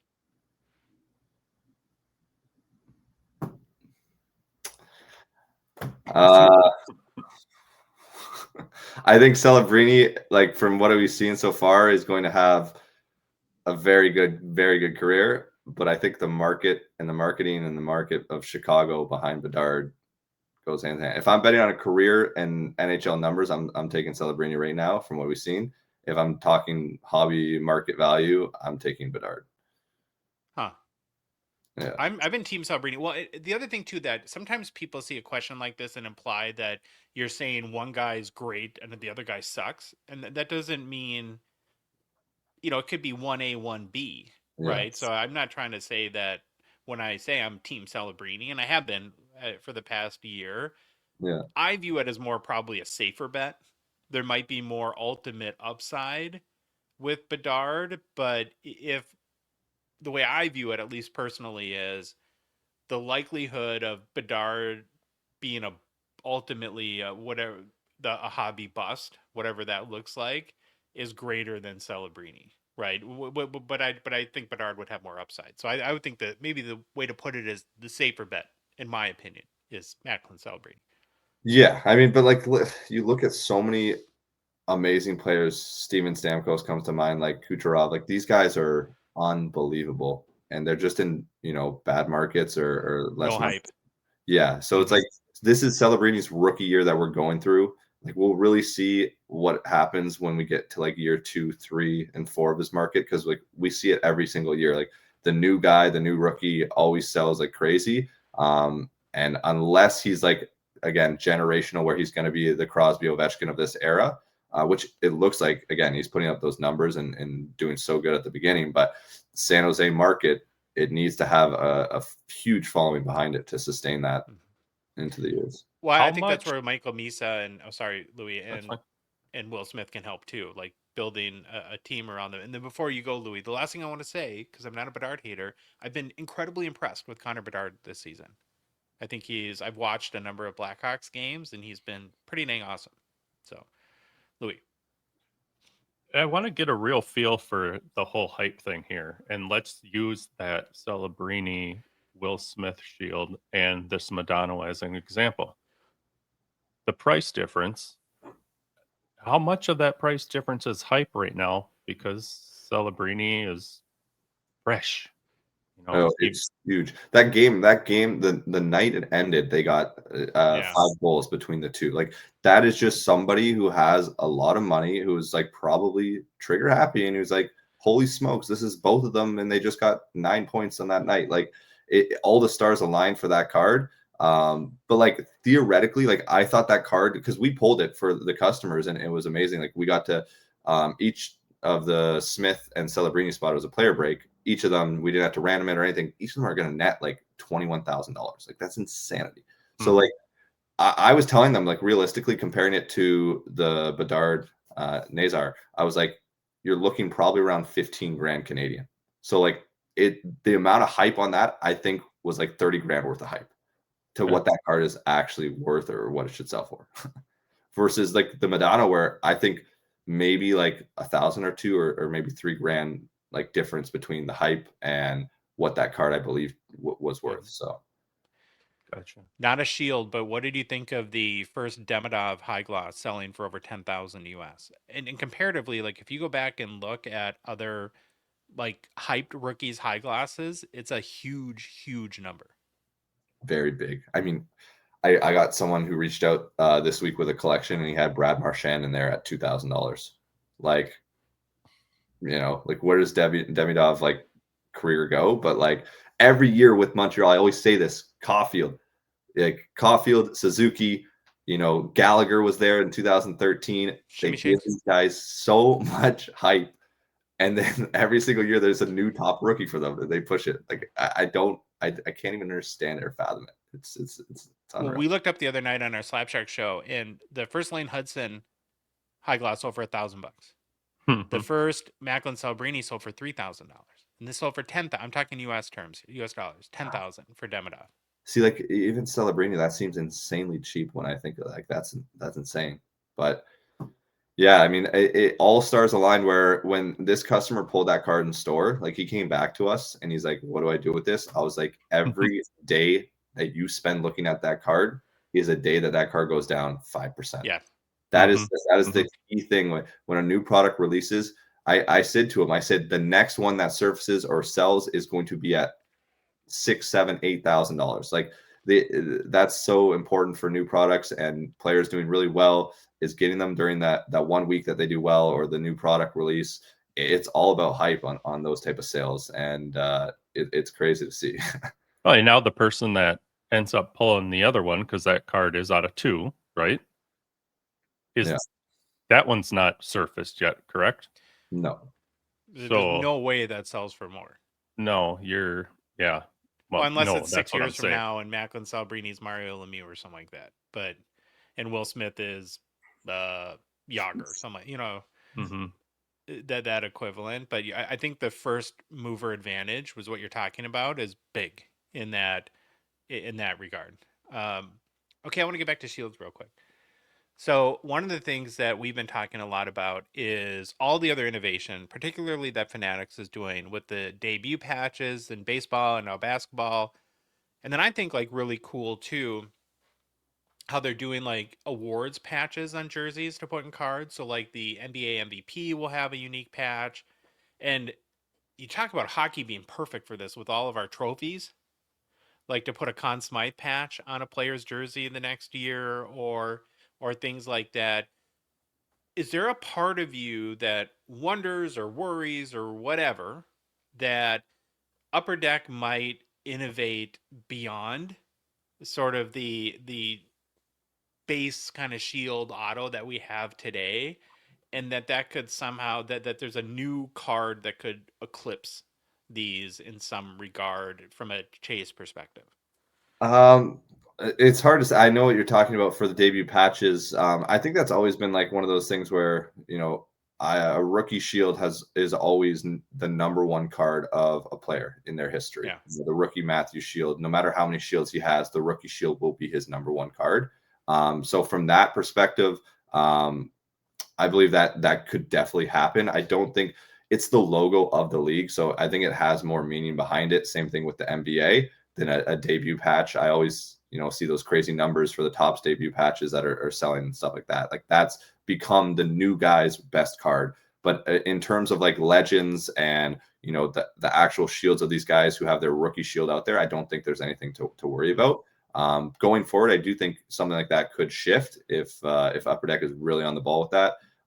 If they get some really good like designs going and those patches on the very important games, I think that's something that's missing. Like we've seen all the other companies start it, right? So Upper Deck is a little bit behind the game on that. But I'm not too worried on that end, especially like the legends, like they've already retired. So a safe bet. And someone like from my end, like I will pay more and hunt after a card from, historic years of the hobby. Like to me, my golden era is the older years of like 2007 to like 2014. Like I value those cards more than the newest set every single year. And those are cards that you don't see surface anymore. Just because that collector space in the collector group back then, you know, a lot of those are already tucked away and they don't surface. So like if I saw an 0405 or an 0506 Shield pop up of a legend, like it's a different number completely than the newest and most modern one. Do you want to hear my 2 ideas? I think they're really good. I really do. I mean, sometimes I have horrible ideas, but I think these are good. If I'm Upper Deck, I find a way, even if it's delayed, I don't care. It's too important to make rookie shields game used. I think that would have a huge downstream impact because these big sales drive so much the media value that you get from all the publicity, everyone sharing it, you get traditional media outlets doing stories that you know, the Shark Tank guy spent $12 million on a basketball card, right? That from a marketing standpoint, these are so important, and it truly makes the card. So let's that aside, it truly makes the card a piece of history of the hobby, which as a collector, I want to see. So that's number one. My second one, I think is even better. I would put a gold shield on players' jerseys during the Stanley Cup Finals going forward. So if you hit the gold shield 101 of Connor McDavid, you know that that's a game used jersey from the Stanley Cup Finals. You like that? I love that idea. I think that would be hard to get approval from the NHL, but that would be insane. That would like the numbers that those would do. Oh my gosh. I like that. The rookie shield 100%. That's why I haven't collected rookie shields myself. Like I always thought like that huge premium that goes on to them for a non-game used card. Like I've always thought that was a little crazy. But that would completely like then I would go after rookie shields. Like that's their first rookie game use shield. So, but the only thing with that is I know the reason Upper Deck doesn't use the rookie material is because you have to get these cards out beforehand. So they're printing them and producing these cards before they even play. Wouldn't you rather wait on that though? I mean, on that Oh, I card in would for particular. sure. And really, all you have to do is push back 2 sets. It's just the cup and ultimate. Really, if you think of it from that end, you just have to push 2 of those products back. And that would completely change the game. I like that idea. That'd be unreal. On the gold shield thing, though, what I would tell you is I would point back to, and I don't know if you saw this at the time or if you read any stories where Michael Rubin talked about the MLB debut patch. So Fanatics buys Topps, they get the MLB license. And anyone can go look this up and kind of see his quotes and thoughts on it. And someone had the idea, I'm not saying he did, of putting the debut patch. He loved it. And all the old folks at Topps, the old timers, he said that they went on and on and on about this will never happen. You can't do it. They'll never go for it. But you know what people tend to do in those scenarios. He called Rob Manfred personally, and he said in less than 5 minutes the deal was done. Wow. So you know, and now I think if you're like, well, I'm not saying that the NHL wouldn't need some convincing, but now at least you can say, hey, Gary,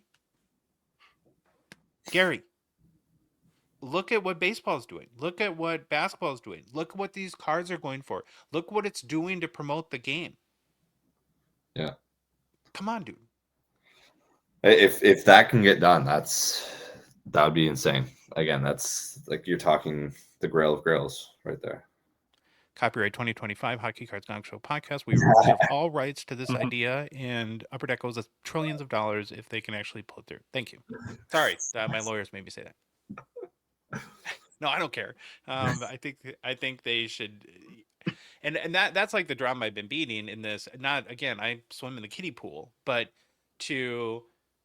I think these cards are so important. And Grant Sandground put it when we talked to him. He called them aspirational chases, which is a great way to put it. And I know that this is on their radar too. So these conversations are never about us thinking that Upper Deck isn't doing anything about this. And it's also very easy for us to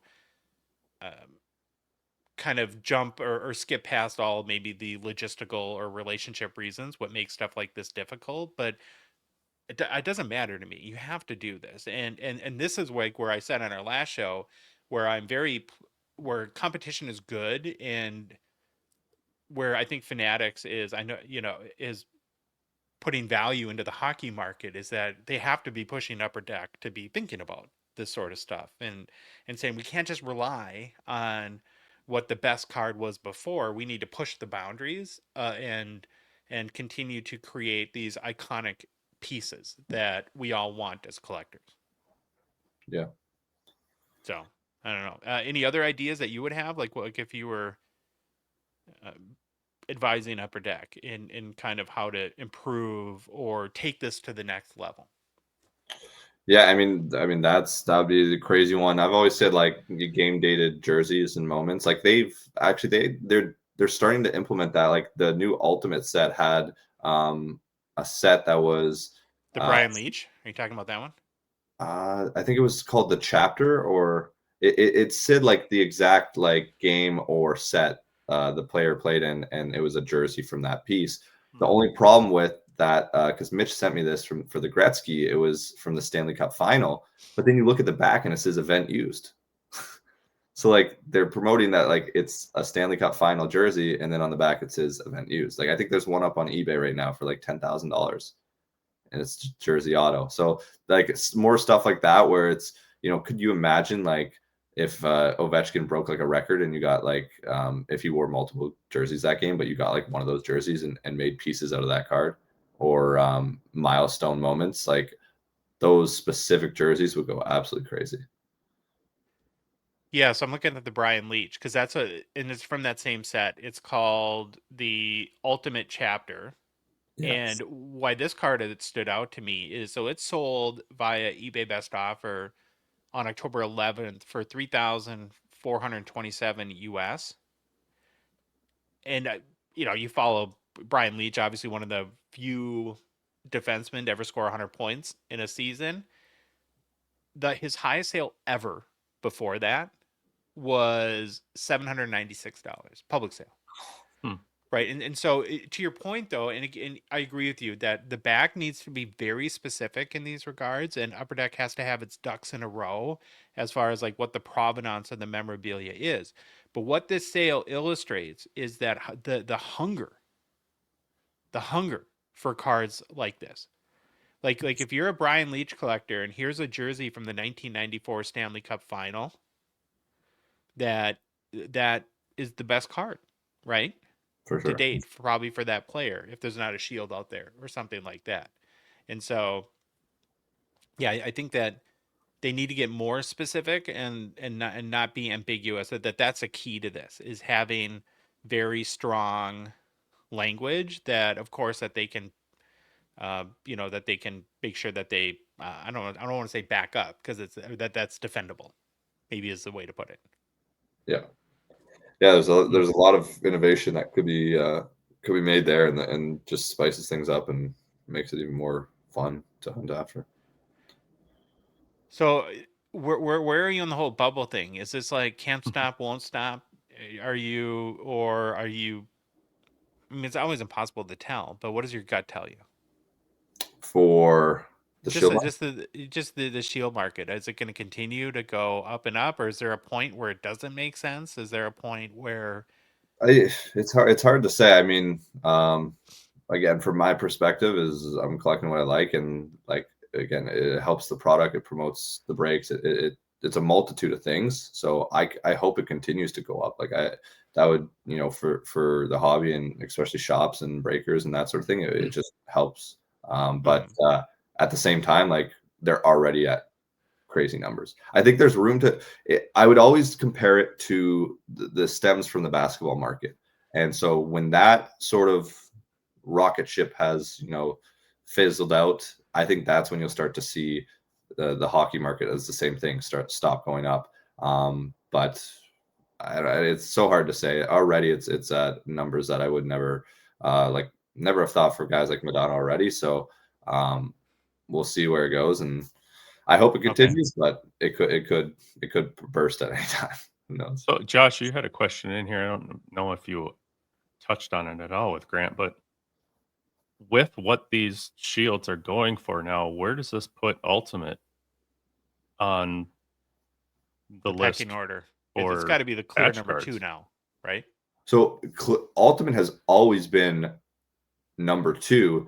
Upper Deck has just, I've told this to them, they've done a bad job with the product. Like they have let it slide hard, and they've, like, fully transparent, like we do breaks all the time of it. It's become the shield hunt. You get a shield or you get destroyed on your case, unless you pull like something like those chapter jersey autos. Like that's the chases where, you know, they put that in this set this year. That's great. The 2 previous years of Ultimate were horrendous. Like you would open up a case and your best card would be a $70 card. Like you scratch your head. Even So the RPAs don't go for as much as like a Premier RPA or something like that, which I've always had as a little strange, right? Because they're very nice cards. They're low numbered, nice patches, and it just doesn't seem to have the chase that some of the other sets do. well, back in like 2008 to like 2015, 16 even was still big. Like the Ultimate Rookie Auto out of 99 was one of the biggest chases each year. Like that, but at that time it was the clear number 2 product. So everyone would look at like the RPAs from that set as the number 2 selling RPAs. And then Premier came along and sort of took that second spot. But I said to them this year, like, increase the quality of it. Like Ultimate's a box that could be theoretically around the $350 to $400 range, sliding right below, you know, Cup, and still have the chase for the shields, multi-way autos, that sort of thing. But the per cost basis on the boxes, I wouldn't rank it number 2, but in terms of like grail cards and hobby cards that are collected, it's for sure number 2. So I think there's a discrepancy there, and I think Upper Deck should increase the quality of the product to not just make it a field hunt. Last thing I want to touch on is just, and I want to share an observation that I've had about this realm of cards and see if you agree with me. One thing that I've noticed with Phil and I for about a year now have been doing the top 5 sales of the week. And so we've focused on the biggest cards that sell every week. And if I was to give somebody advice buying one of these really big cards for a lot of money, and I don't know basketball or football or baseball, but these are not cards to flip. What we found is that like when one of these big cards sells and then 2 months later it gets put up for auction again, it normally doesn't go well in that regard. And so that if you are going to spend 20, 30, 40, $50,000 on a card, my advice to anyone would be do it, make sure it's a card you love, and do it with kind of something it might happen where you have to sell a card. I get that, right? But have the intention of probably a 5-year hold at least if you hope to do well on it. I mean, where do you fall on that? Yeah, it depends on the card. Like the market's been so crazy that we've seen such a big shift in so many different things where, you know, Gretzky's, you know, market is volatile and he's gone up and down. So if you're buying a big grade Gretzky, like depending on the market, that could be a shift, you know, just a couple months or a year later. But most of the time when you're talking like unique piece and stuff like that, like, yeah, they expect, especially like Demi-Dov and stuff like that, like that's obviously not an investment piece like that at that price. Like that's like a super fan who is like hot in the moment. But those other big ticket items, you're going to expect a long-term hold, and you're sort of betting on, you know, the long-term hobby value of cards to go up and hockey as a whole on that end for most of those big purchases. Well, I would assume that when you buy these cards, like you're not buying them from a flipping mindset. Like you're not that you won't ever sell one, but that your intention is to keep it, right? Most of the time for the shields, like it depends. Like there's cards that I still buy for flipping and profiting, like especially like your shop. So yeah, you have to. Exactly, yeah. So but like there's different style of cards for different people. Like what I collect versus what I go and try to flip are 2 completely different cards. So my thought process on anything new, rookie crop, newer products, that is as fast as I get that in is as fast as I can move that. Like those type of items are, again, they're called hype items, and you got to move them quick. Versus what I deal in mostly legend stuff, like the long-term value on that stuff, it seems to continue to go up. It's rare and rare each year. So that's what I like to deal in. The vets and the legends, you don't see a big market shift on those. So I could store that in a box for 2 years and know that card is probably going to be right around the same price or a little bit higher. And throughout those years, if that's a unique piece, I can wait 5 years to find the right guy.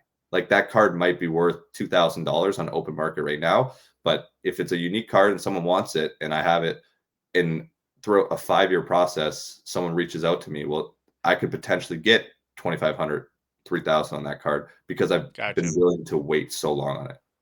You know, you can't say legends anymore, right? Great.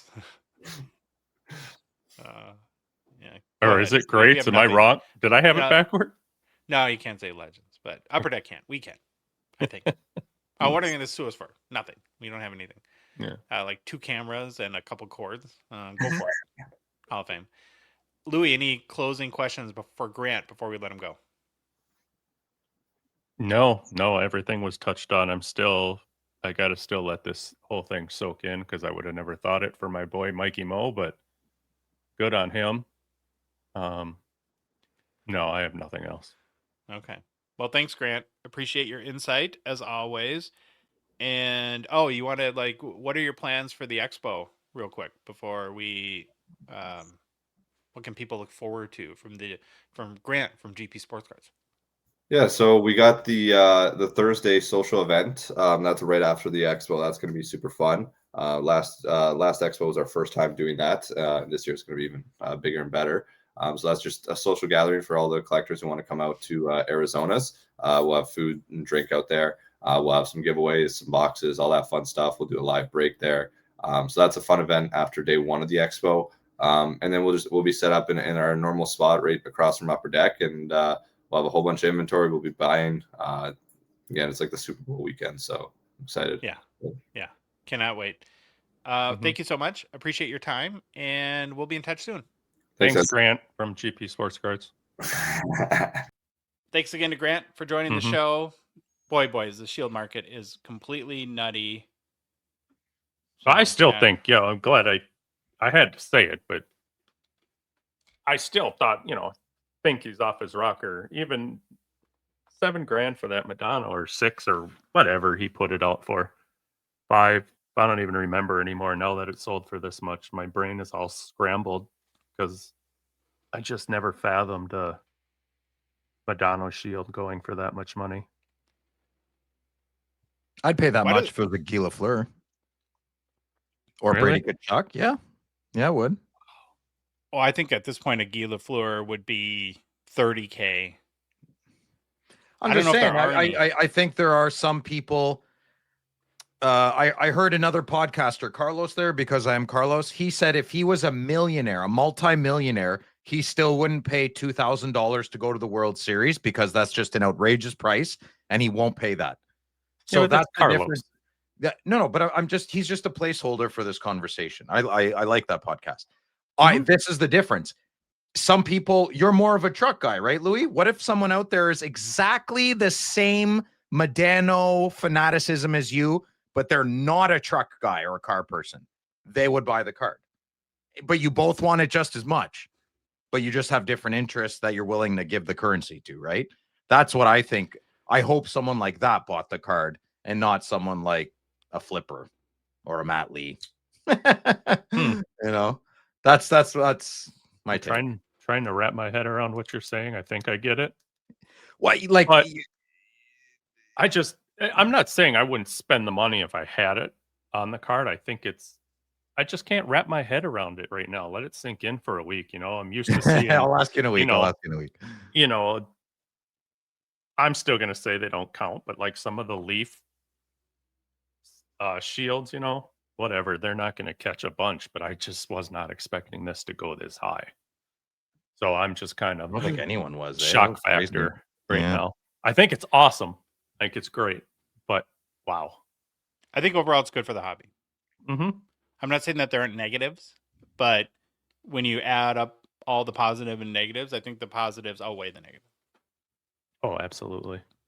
So, and at some point, if the market's going to make big jumps are going to happen, and they're going to be shocking to, I think, a certain extent.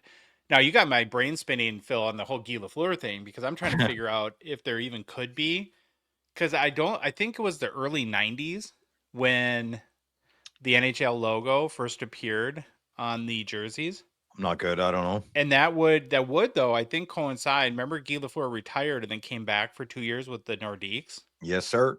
So maybe there Mhm. could be a couple game used jerseys floating out there with the Shield, but because it would be only a very short time, I would think, like you said, you'd pay 7,000 for Guy Lafleur. I'm convinced a really like an Oh, of ultimate course. No, or cup Shield for Lafleur would be way more I'm than just that. saying in relative comparison, like you I don't know how to explain it, but I would pay what needs to be paid if I was a huge Mike Modano. I don't like using Modano because Louis, I'm not talking about you. I'm just saying Mhm. a collector. Like you could have 5 collectors who all like a player equal in emotions, but one's better with money. One has 3 hobbies instead of 2. You know, one and it all. I'm not saying one wants it more, but they might have more disposable income because they have less interest in something else. So Oh, 7K sure. is not a lot for them to spend on a Modano if they never go on vacation. You know, Oh, like yeah, gonna that's be like anybody in this hobby that just has yeah, stupid money to throw at anything they want at any given time. And, yeah. I'd still want to find out too. I need the real answer when we were talking to Grant. The Will Smith Celebrini card that went for bajillion makes sense, but still trying to figure out the Nazar and Bedard Bedard, card and nobody knows what that card is. Yeah, I think we need Upper Deck on, and I want to get the ultimate product manager. I'm not even sure who it is to help kind of demystify that because Isn't I it think party time, Pat? I don't know. Was it I Pat? thought it was I party love time, Pat. Pat. Be great I to have him thought it on. was. Okay, what's more mind bending to you guys? The notion of Mike Modano Shield selling for 9K US, which is what 12K Canadian, something like that, or the fact that when Grant was talking about the Gretzky Shield and the Rangers, that he has a bounty of for 225,000, which he says will just be the starting point. That he thinks it'll even go higher. In a way, the Gretzky Shield is more mind bending to me than the Mhm. Modano at Yeah. 9K. I think that one's I thought he was low on the Modano, but then when I saw the Gretzky, I was like, whoa, I don't that's too big of a pond for us, I think. Well, that shows you where my mind goes because I thought the Madonna was insanely high, and then Oh, really? See, I and didn't. then Yeah. and then he says the Gretzky number he put out's just kind of like it's kind of like a The starting starting point. number. I'm like, what? He said that? Oh, Yeah. Yeah. I didn't watch the video. I was trying to hide that, but yeah, that's great. Did he talk about me? Yeah? Huh? No, he didn't. God, you remind me of somebody. Well, he better bring me my liquid gold Crosby. That's all that matters, Grant. You listening? I need that. Why are you getting that? Nah, too bad. I already booked it. It's How reserved. did you You're an wiggle your way Ovechkin into- guy. You're an Ovechkin guy. I can We like talked both. about this. We said if there's Crosbys and Ovechkins, I will get the Crosbys. You will get the Ovechkins. But I already have the Ovechkin. I need the Crosby, and I would hide that card carefully when you're sleeping at Chateau Gongshow because I'm You're not. not a. You're many things, but you're not a thief. I could be. You could be, but I don't think you can. Yeah. Wow. New product releases brought to you by Gongshow friend and partner Mint Inc. Mint Inc. is a home of Rip Party 2. Perfect place for it, honestly. Amazing shop with amazing people. Mint Inc. has all the latest hockey releases, including 24-25 Premier pre-orders. Can still do that, which comes out on Wednesday, of course. And they have Series 1, Ultimate, tons of other new products in stock, either in store or online at mintinc.ca. And remember, they can ship anywhere in Canada. But they don't just have hobby boxes. You can get tons of great singles, memorabilia, card supplies, consignment. They're breaking on Whatnot. They're doing single sales on Whatnot. Again, just go to mintinc or mintinc.ca for all that's going on. This Wednesday, next big release, boys, 24-25 Premier. So we're starting to whittle down now the 24-25 products. I'm starting to wonder, well, I think we've gotten hints from it from Billy and other people at Upper Deck. We might see the cup before the end of the year too. Oh, that would be nice. Dun, Christmas dun. presents. Yeah. Sweet. Yeah. There you go. Well, Premier is considered, I guess, a premier product in the Upper Deck lineup. Yeah. So I don't know. The one thing though that is always, before we get into the checklist and the cards, I think this set needs, even if you compare like to Ultimate, a distinguishing card. I suppose it'd be the acetate patch autos, but do you feel like Premier has yet found that sort of iconic card that is the set is known for. That is correct, Bob. Oh, thanks. Yeah. Yes, I don't- what he said. I used to like Premier more than Ultimate, but now I think I like Ultimate more because there's bigger chance of I mean let's cut the chit chat a-hole. Premier and Ultimate is just a poor man's cup. That's all it is. That's all it is. Okay. Yeah. You're entitled to that opinion. Yeah. Guess I know where I stand. That's right. A-hole. Actually, I probably sit. Yeah, you're sitting. Well, let's roll through the checklist, and maybe we'll revisit the question after we see the cards and highlights, and our mind might be changed with 24-25 Premier. Okay, we'll start with the base set. Base set is broken down by veterans, greats. Don't say legends, Phil. You were about to say legends. Don't say it. Rookies, and yeah, so very, very typical breakdown there. There's 90 veterans on the base set. Base net cards for vets are serial numbered out of 299. Then there's only 2 parallels, which I think is refreshing. I'll say there's gold out of 25 and platinum blue out of 101. So I think we're pretty used to at this point when it comes to the base set of these releases to have about 93 parallels. Right. So I like it's so true. that there's only 2. For greats, there's 10 players on the checklist. None of them are legends. They're just great. Ed Belfour, Mark Messier, Guy Lafleur, Al McInnes, Gordie Howe, Baby Daddy Bobby Orr, Steve Yzerman, Doug Gilmour, Wayne Gretzky, of course, Jumbo Joe Thornton. The base for greats are out of 99, and then again the same 2 parallels: gold out of 25, and then platinum blue 101. And then there's 50 rookies on the base checklist. Base are serial numbered out of 399. Then there's a gold out of 199 parallel and platinum blue 101 as well. The next category in Premier is autographs. Oh, there were no preview cards, so we have nothing to look at for base. No. There's a number of base auto parallels for veterans, greats, and rookies that kind of, I think, headline the auto sets. For vets, bronze are 1 in 4 pack or box odds, with the best players being short print or super short print, and then there's gold out of 25 and platinum blue parallels, which is a 101 as well. Greats, the bronze auto is 1 in 125 with biggest names short print and super short print. Then there's gold out of 10 parallel, and then platinum blue, which we do have a preview, the Steve Yzerman 101 there. What if they put like exquisite in Premier? Yeah, that's not, rather than ice. Wouldn't it make more sense to be in Premier? Yeah, rather than ice? that would be nice, like a Premier exquisite set. Oh, there's something there. We'll have to. Can I say something controversial? Yep. Yeah, I don't think I've ever heard you say anything You controversial. might say what I'm going to say. How about you get rid of ice, put exquisite in Premier, and then put the ice Premiers out of 99 acetate card in Premier as well? No one. Yeah, that's cool. Sure.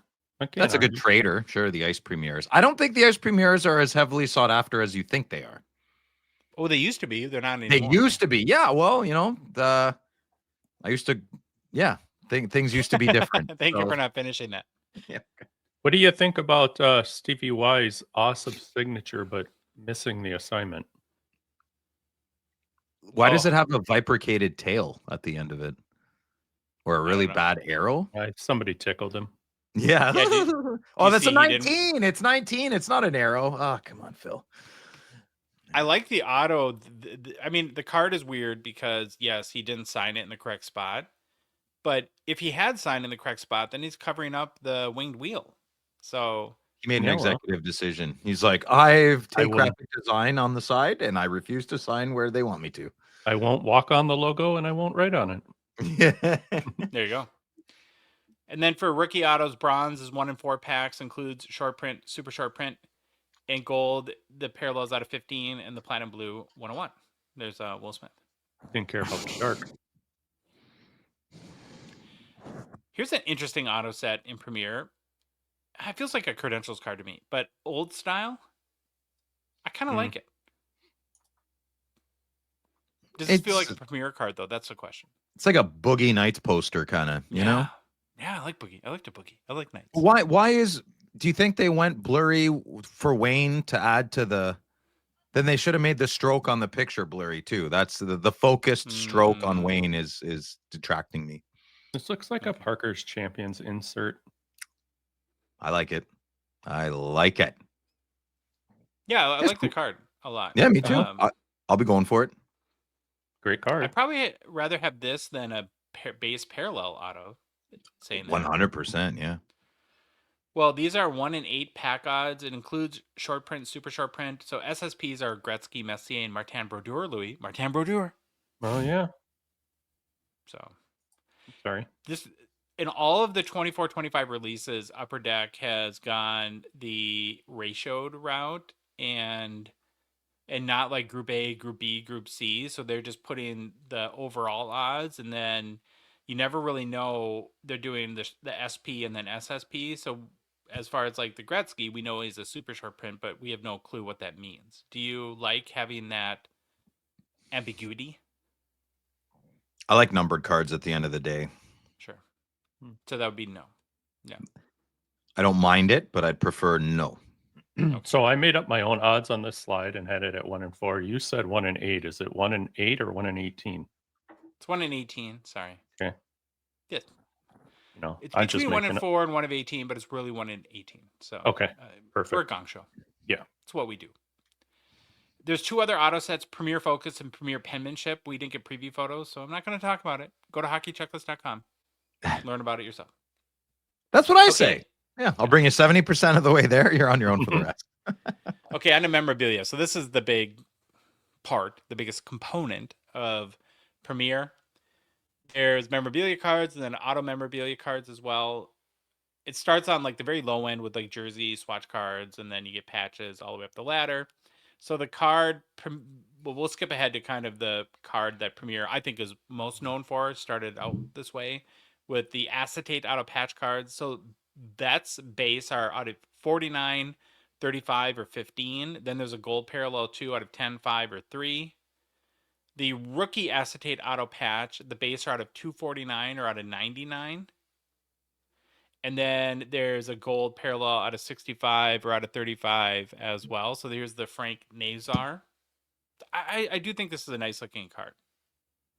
The key though is that, and this is a good example of where it's done well, is that the auto can get a little faded on acetate. And so Upper Deck needs to hire Neil to have him lead the VP of the pen room and find that perfect marker to sign these cards.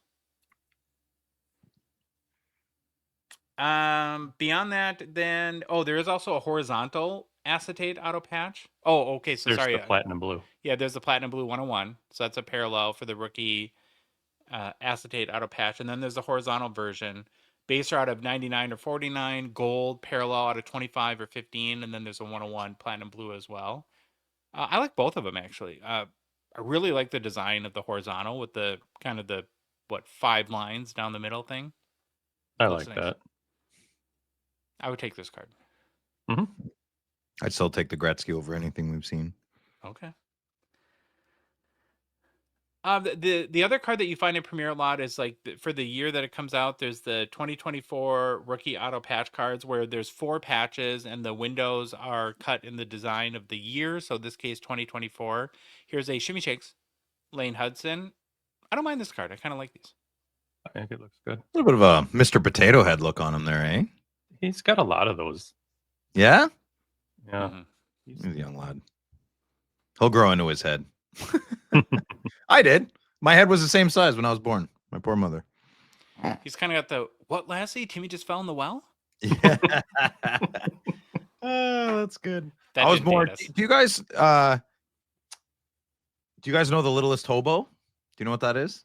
No. Is that a You don't know? thing? Oh, okay. No, I don't know how to explain it. It's better than Lassie. Littlest Hobo could kick Lassie's ass. Yeah. Well, Lassie's a dog. Yeah, it's a German Shepherd. He solved problems from town to town. There's a place. I won't do it. You guys won't know what I mean. Okay, the next kind of big memorabilia category in Premier are the mega patches, and there's tons of them. Vets have these are all veteran cards. There's Chest logo here's Phil's guy AM34, And the numbers are all different. They're like somewhere in the 20s for every player. Then there's a sleeve number patch card. There's the shoulder logo. This is a nice one of Makar, if you're into the whole big patch card thing. Yeah. Or it's McKinnon. I'm sorry. Yeah. Looks like Makar on there, though, a little bit, eh? See? Nobody knows who McKinnon is. Nobody knows. What I appreciate about the designs this year is that it's not just like a teeny tiny player's head. Like, they actually did a really good job of getting a good amount of the player image on the card.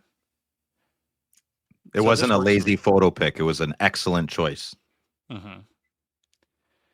Lowest numbered would be the commemorative logo cards. And then there's also Mega Patch Duos. These are all serial numbered out of 25. That's a pretty nice card. I like that one. Yeah. There's then you can find versions that are trios and quads as well. Premier Focus has a patch auto. I think these look nice, in my opinion. There's a gold parallel out of 15, a rookie set for this card too. I can see the auto bleeding already. You do? Well, I don't know. Doesn't it look a little fuzzy on the edges? Maybe. I'm not a huge neck cord guy, but I kind of like these twine line cards where you have 3 pieces of neck cord, all from different games. Is that cool? Whoa. Yeah, super cool. Yeah, thank you. No, I can't do the neck cord thing. You guys are just... This is just a reach. This is too far of a reach to put something from the game into a card, and it just doesn't make sense to me at all. Valiant effort. It's valiant effort. It just makes me want to clean my ears with Q-tips. It's like, I'm forgetting to do something. Or it's better than the carpet from the Stanley Cup Finals. Yeah, that was a bit of a miss. But I love how they tried it. I really do. I don't mind them. I'm more of a fan than you guys are, but they do make the most sense to me with goalies. Wait a minute. Okay, so you think you're a fan of this, but you laughed hysterically, might I add, at the melted ice in the puck. Yes, that's the stupidest thing ever. It's the same crap. No. Yes. Stop okay, it. Stop it. Yeah, whatever. It's the same melted thing. ice, Minnesota. water. Melted ice. Get out of here. You get out of here. They both come from the earth. Right? Water, cotton, or polyester, whatever the heck that is. I don't know. This just doesn't work. Good. I'll have them then. Sure. There's a whole bunch of rookie patch-tacular cards too. Patch-tacular. Oh, but that you can find on hockeychecklist.com. What? Oh, the gold. Yeah, hold on, but there's a gold one. But wait, there's more. Oh, there's Crosby. Now Phil wants it. Great picture. Boy. No, I don't. I don't want that. It looks ridiculous. You want it. No, you want it. You can have this one. I'll get the liquid gold. How do they put the date on these things? But it's okay. We're heading in the right direction. We're going getting there. in the right direction. We're getting closer. Yeah, that's right, Louis. We're getting close. The last memorabilia auto card that I want to highlight is a very interesting concept. I don't know if it works or not, but it's called Viewpoints. And so basically, like, think of like a glass wall, and you have Mitchkov on one side signing the wall, and you're taking a picture of him from the other side. Thanks, Tips. How about you're just holding the camera and he's signing the camera? I think both apply, Louis. I think it's pretty apparent. You remember that this is like started as an audio podcast, right? And we have fair enough. Okay, yeah, convenient for you to bring that up now. Thank you for the explanation. It's also true, so it can be convenient and true. All right. So you should walk that back and apologize, and it would. I'm sorry, Josh.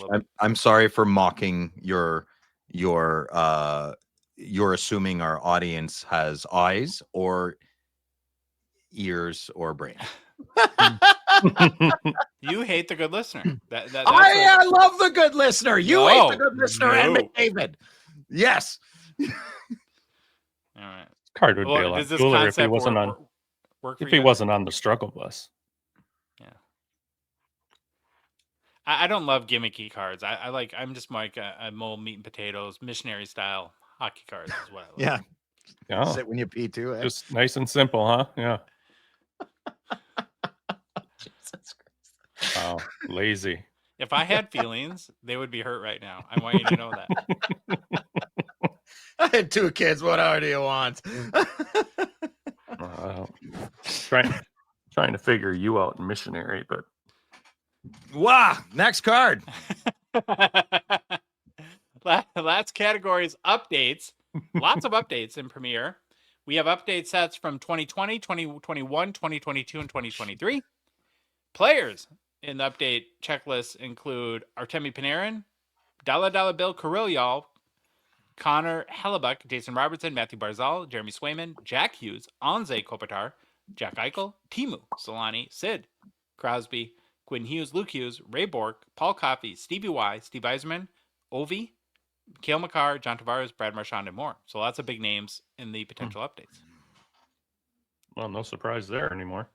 That's pretty much an overview of the checklist for Premier. So if you pick up a box of Premier, here's what you can expect. You get 1 pack per box, 6 total cards, 2 non-auto memorabilia cards, 1 rookie or veteran autograph patch card, 1 autograph or autograph jersey card, 1 numbered non-memorabilia base set veterans or base set legends. Oh, legends. Oh, that's Great. it. You're getting a letter. Lawyer letter. Card includes gold and platinum parallels, and then 1 numbered non-auto base memorabilia or base set rookies card includes gold and platinum parallels. You can pre-order your box of 24-25 Premier at Mint Inc. if you're in Canada, $450. $450. $329 here in the US. So that is like $75 a card. That's a lot. I'll buy the singles. Why is Ultimate so much cheaper? I don't know. I kind of wonder that too. Interesting. A lot of dough, but is it that time? Take a load off, Madigan. Take a load off. Yeah. Give me the steering wheel. All right, Louis. Okay, here we go. Gongshow Mailbag from Discord. Cracking some cards. With this year's flagship Upper Decks release coming out this week, and it marks the 25th year a Young Guns rookie set was released. What is your most favorite and hated release? Also, what set will be looked at as the greatest of them all when it comes to value and player content? I'll go first. 1990-91, to me, is my favorite set, and I highly doubt it'll be worth anything ever than it is today. Maybe a few cards here and then. Maybe in 100 years, I don't know, but definitely not in the next, not in our lifetime. My most hated release is anything with a sticker and a sticker autograph, but I understand why they do it. And I think the set that will be worth the most of all time, without getting into great detail, would be 2012, 2013 Fleer Retro. Yeah. Louis, what do you Still think? going to open a box of it? Yeah, I got to buy it off of our buddy. mutual friend. Yeah. I'm opening it on Friday night. I really want to open it by myself, but I'm a hobby man and I'm a man of the people. So I will open it on Friday nights with Phil. Well, maybe I read this wrong, Kraken, but I just stuck with the Young Guns. I said the best is, like Phil said, 90, 91. But I picked 2 out of the Young Guns, which was 08-09 or 09-10, were my least favorite. Sorry, I skipped your last part, though, for what will be looked at as the greatest of them. I don't know. I'll have to get back to you on that one. As a rain check. Josh? I agree. 1990 is best ever. Fedorov Young Guns will always be my favorite. That's your baby. As far as the worst, I don't know. I'm not a hater like you two, so I love all cards. And I do share that the 2012 Fleer Retro is the most valuable box ever. Well, other than like probably 05 the Cup.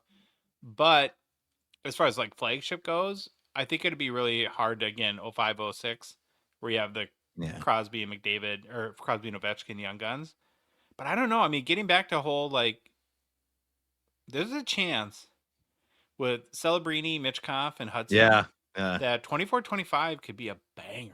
That stature dual set could be pretty, depending on how stature goes in the next 5-10 years, right? Yeah. A case of that stature would be pretty incredible if like Celebrini's got 2 Canadian golds and a cup, and be pretty wild.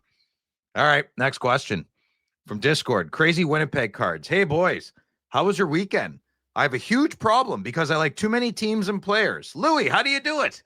Also, Phil, Pinto is on a tear. I know. Thank you. What's the best? Yeah, because I had so much to do with it. What's the best way to get so many young guns without going broke? Love everything you guys do. I hope to meet in person. I hope to meet one of you in person one day. Thanks. I forgot to ask your opinion. Personal collection cards have all graded with your favorite slab. I can't read that. What does that say? So our opinion. Do your PC cards have all graded with your favorite slab, or you keep your PC raw? I get it. Okay. I'll go first. I'm definitely not the right person to ask about prospecting players. I don't think any one of us are, but definitely not me. I can speak for myself. I can say this. I can offer a good piece of guidance. A DCA, dollar cost average, whatever you're trying to prospect. I'll use Pinto as an example. I dollar cost average between $6 to $10, a little closer to the 6. I'm still out a boatload of money. So yeah, but that's how I did it. I didn't buy I think I bought like maybe less than 10 cards when it first came out of Shane Pinto over 10. Once it dropped under 10, I just loaded up a little too much. Louis, what do you think? How do I do it? Discipline. Yes, I like too many teams and too many players, but I learned. And all my PC cards are raw. Josh? I don't like getting teams right now. Yeah, Josh thinks hockey's fake in the moment. Yeah. I like the Whalers and the Nordics. No, I'll love my team again soon. Yeah, I don't know. I don't really prospect except Dustin Wolf, and now he's terrible. So I'm just a ray of sunshine right now. Yeah. Okay. Next question. Discord. Bill Brasky. Hey, boys. Since Halloween is this Friday, I thought I'd bring this up. The last few years, Pokemon and Panini have had Halloween-themed card packs to hand out as an alternative to candy. They don't want the kids to get the Sugarfoot. Do you think Upper Deck will ever try this with hockey or maybe even superhero cards? I'll go. I think gimmicky stuff is fun when it comes to cards, but it definitely doesn't have legs to keep running into the other season. So I'll give you an example. No one cares about your rare Christmas Crosby card in the middle of the playoffs. Oh, it's a short print. Yeah, no one cares, dude. Sorry. No one cares. So Halloween card would be cool for the kids, but from an adult's point of view, as we're all very serious collectors, I think it'd be cool, but I hope they don't make it rare and expensive. Yeah, agree with you. You guys remember during the pandemic when everything was just popping off, and even the Pro Set Santa Claus card was selling for tons of money? Yeah. Oh, I don't during COVID, but I know that card. Yeah. Oh my goodness, that's ridiculous. Okay, next question. Discord, Ben. Hockey Time Machine. Which NHL game from the past would you watch live if you had the chance? The Time Machine is special, boys. When you enter it, your memory of the game in question will be erased, and you can enjoy it without knowing the final score. Josh. Yeah, I had a hard time with this one, but I think I ultimately settled on, I didn't look up the exact game and date, but when Mario scored 5 goals 5 different ways. Oh, that would be cool. That's a good answer. Louis, what do you think? I picked the March 17th, 2009 game where Brodeur passed Waugh for the most NHL wins. And the one reason I did it is because I'll put it up here. It's probably one of my most favorite pictures ever, where somebody snapped from behind the goal, Brodeur jumping up when the game was ending. Well, that's pretty good. That's a great shot. So I will go. This was quite easy for me. I do want to mention, though, Louis, Martin Brodeur also has a record for the most games played ever by a goalie in the NHL. Just saying. Correct. Okay. Just Not saying. the question, though. Okay. So I picked 2, as usual. I didn't understand the assignment, but I did. For NHL, I would pick Game 5 of the 92-93 Stanley Cup Final. Montreal versus the Kings. I went to a lot of hockey games that year, and I did not go to any playoff games because my father drove a taxi and we didn't have that much money, but that's a game I definitely would have been. Game 5, the Habs won. That hockey team is forever cemented in my heart. And then secondly would be the 87 Canada Cup Final where Lemieux played with Gretzky. I would love to see those two on the ice together. Nice. Those are my picks. Thank you, Ben, for a good question. Next question, Discord, Foley48.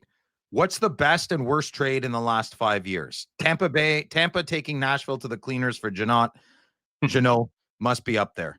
Louis, what do you think? I picked the Stone and another guy to Vegas for Oscar Lindberg, Yep. Brandstrom, and a second-round pick from Thank you for picking Ottawa. that for me. Yeah, that's us. Yep. Pierre Dorian, absolute putz splat of a human. Josh? Oh, hey, hold on. Do I got to do Oh, my you're still worst? going? Yeah, you he's go. got a worst.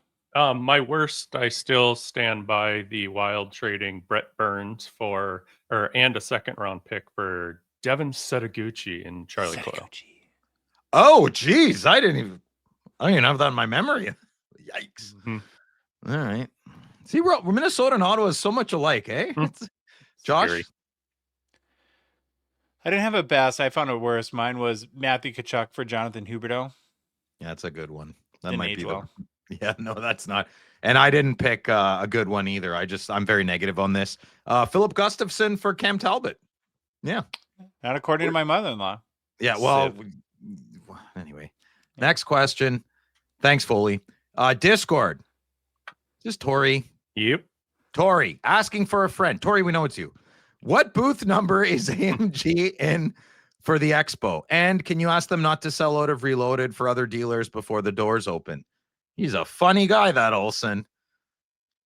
Are we answering it or are we ignoring? I tried to look I it don't up, know. but they haven't published I asked AMG and they didn't know what their booth number was yet. So we're efforting on this one. All right. Here we go. East Coast 76. All right. Question for Philip. Philip, out of respect to you, I have tried to turn the other cheek. However, I can do so no longer. Your continued claim to the great Bobby Smith as an Ottawa native can stand no longer. Oh, I love this. Keep it going, buddy. Mr. Smith factually sits in my PC of Nova Scotia-born players based on the fact that his birth certificate states North Sydney, Nova Scotia, not Ottawa. My question to you is this. Should all Bobby Smith cards noting a birthplace of Ottawa be considered error cards?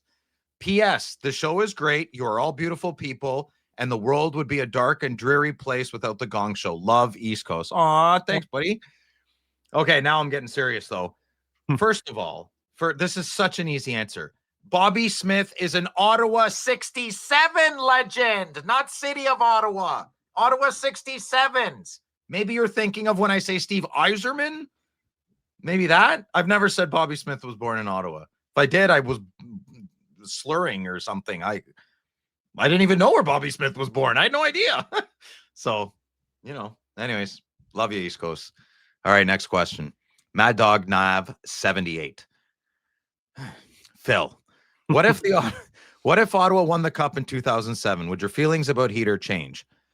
Well, son of a Von Druk, that is a very good question. In 2007, he was my favorite player on the Ottawa Senators. At the end of 2008, he was Ottawa's, not mine, Ottawa's public enemy number one. You hear that, Twitter kids? Public enemy number one. Bunch of turds on Twitter and the Reddit machine have no idea what happened 20 years ago. Clueless. They just look at stats, 39 and 50. Yeah, buddy. Bunch of goofs. I'm sorry, I shouldn't have said that. A bunch of silly people. But anyways, to answer your question, I can't. That's a very good question. And I don't know. Maybe I wouldn't hate him that much if he brought Stanley to Ottawa. I don't know. I can't be honest about it. Okay, Bill. Yeah. Resentment is a poison that eats you from within. Yeah, I don't think about it until someone brings it up. It makes me so mad. Okay, next question. Instagram, Slackers Memorabilia. Gentlemen, I recently pulled a 1997-98 SPX Duo View Joe Sakic out of a dollar bin. I was not collecting until after this set came out, and I've been having a hard time finding info on it. Any help would be greatly appreciated. Keep up the great work, fellas, especially you, Phil. Oh, thanks, buddy. It's a Josh question.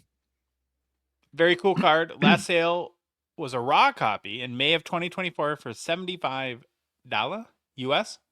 That is a great dollar box find. So congratulations. Good job by you. Good job. Good job by you. Next question. Instagram. My latex salesman. This could be a woman. Oh, wow. Louis, with Yes. Modano at the Expo, which are from your PC which card from your PC are you getting him to sign? Josh, do you want to answer that first? Well, Louis told me the other day his left nipple God. is what he planned to have. It's got a big areola. Big Oh, yeah. pepperoni. Huge. Like a big piece of Canadian bacon, baby. Yeah, mortadella just slapping there. All right. Sorry, Louis, you have the floor. I will not be getting him to sign a card. Maybe something else I have, but I'll be 100% honest with you. Probably nothing. Okay.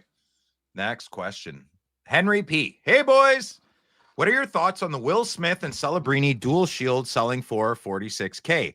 As someone who dabbles in jersey collecting, I don't think a sports card with a non-game worn shield non-auto should sell more than a game worn jersey. A Celebrini game worn jersey is $17K, and that's the whole jersey, not just the shield. That's hilarious. Another example from NBA world, Michael Jordan's most expensive game worn jersey sold for $10 million. What? $10 million for a jersey? Is that true? Sure. Jeez. Yeah. Oh my God. Okay. I'm sorry. That caught me right off guard. That's insane. Okay. While Michael Jordan and Kobe dual logo man, dual auto sold for $12.9 million. A card with two pieces of one game worn logo man fabric and two legend autos. You're trying to put logic in this, Henry. Our hobby does not have logic. Do you guys think the shield prices are sustainable? P.S. Phil, you can donate my stature box to Rip Party. I can't make it to Toronto. I'll answer first. No, Henry, you deserve the box. You are a very big supporter of Gongshow. I'm not donating it. We have over 100 boxes. That stature box is your box, and I have it right here, and it says your name on it, Henry P. And I'm mailing it to your house, and you can't stop me because I know where you live. And I have nothing to say about the crazy prices. But Louis, do you? No, I don't. Teach their own. Hope everybody's happy. Okay. Josh? Wait a minute. That was another Baba Louie Hobby hot take. For your fans, Louis. Yeah. For your fans. It's true, though. It's true. Yeah. I think that the prices are sustainable and they can't stop, won't stop. And this is just how seasons change and how life evolves. This is the beginning of Idiocracy, that old movie. That's what this is. Yeah. All right. Next question. Henry, I wasn't yelling at you. It was yelling out of love. He was yelling. He hates you and he despises you. And when we're done hitting record, he does nothing but talk bad about you. Hey, you're getting the stature box, buddy. Don't worry. All right. Next question. Discord. Base card Tom C. Fellas, the Gong Show crew, including extended family, is lacing up their skates for a game of skinny. Maybe meant shinny. What position is everyone playing? Well, the K is one character over from the H, so I'm gonna guess he's just got fat fingers like me. Base card Tom, eh? So he's not acetate Tom. He's not aiming high. I'm base card Phil. Hello. Okay. Sorry.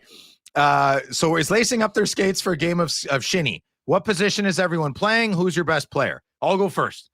I played defense growing up. I'm not very good, but I like the violence, and I have a good slap shot, and I do believe I would have been a great goalie, so I would like to try goalie if we're playing shinny with the boys and the girls, whatever, who cares? Louis, what do you think? What would you play? I'll let you stay in net. I would definitely be the best out there, and I will play wherever I'm needed. Wow. I like it. He's on my team. That assertive. Joshy Poo, where are you playing? I feel like I was a basketball player growing up. I've acknowledged that. I'm not a bad skater though. I love to skate. Just don't have a lot of experience playing hockey. I'd probably be the best coach, and I would yell at Phil. That's what I was gonna say. Oh yeah, that's fair. I take direction very well, actually. Yeah. Okay, good. That'd be fun. Yeah. All right. Next question. Instagram. Duke Brewer, Saskatchewan. With Carter. most of is that Carter? Oh, that is Carter. Yeah. Oh, what a putz. I'm not Next question, Instagram. Carter. With most of the 24-25 products now released, it's safe to say we've seen some absolute bangers. What's your pick for the card of the year so far? Liquid gold for me, eh? Hands down, 25-26 bootleg has my early vote for the new card of the year.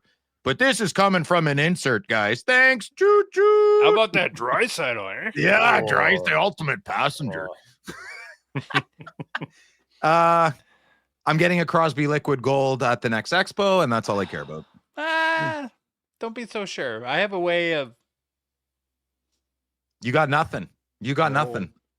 You're in Minnesota, dude. You're not even in my country right now. Trust me. I'm threaded in that shop. You don't think since that news broke on this show that I haven't been in a constant text thread with Grant from GP Sports this whole time? Grant doesn't even have the card. I'm talking to the guy that has the card.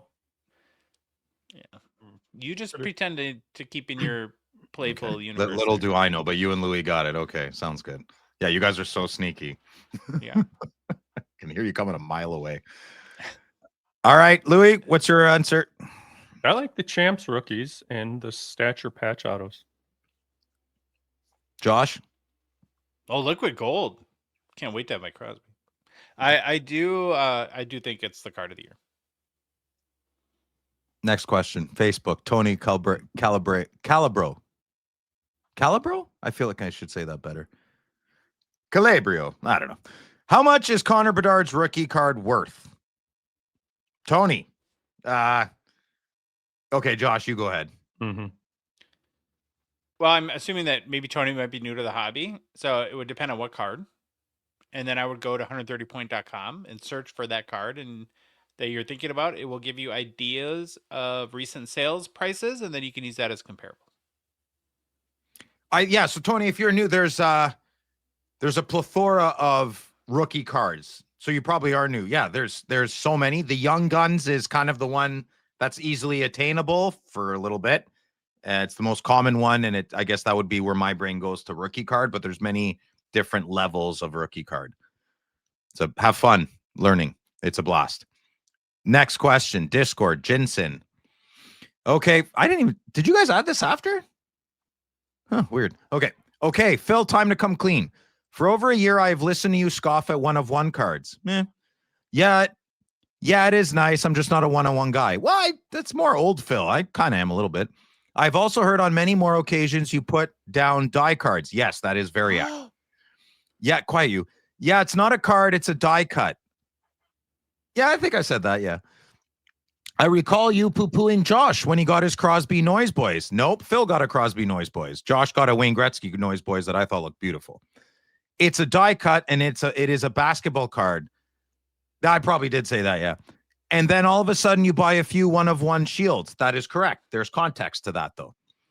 I mean, I won't even go into you were once a PSA 10 fanboy, and now you are the TLBG Grand Poobah.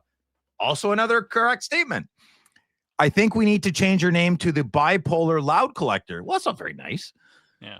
The only thing you need in your collection now is an Austin Matthews die cut, one-of-one, and a PSA tab slab, and then circle will be complete. That's funny. I'll give you that.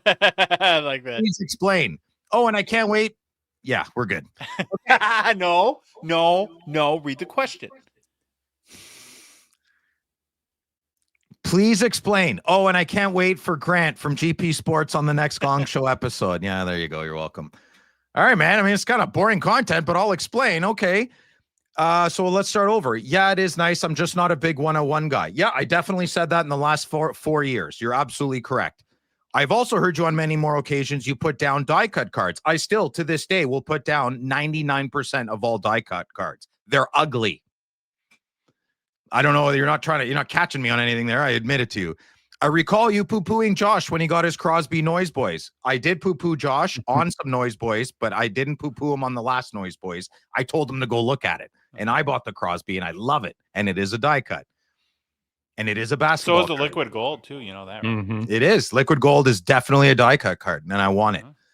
Then all of a sudden, you buy a few one-of-one shields. Okay, there's big context to that. I had Sharks circling the one-of-one shield Brady Tkachuk rookie card. And my ego, I feel like you're trying to catch me in a corner. And I admit everything. So my ego bought that card. And I spent thousands and thousands of dollars on a 101 non-auto, non-game used Brady Tkachuk rookie shield card. I think the card is nice. Is it worth what I paid for? I don't think so. but I bought it because I don't want someone else to have it, and I want it. That's why I bought that card. What gives with your flip-flopping? I just told you why. I'm human and I changed my mind. I mean, I won't even go into once more you were PSA 10 fanboy. That is correct.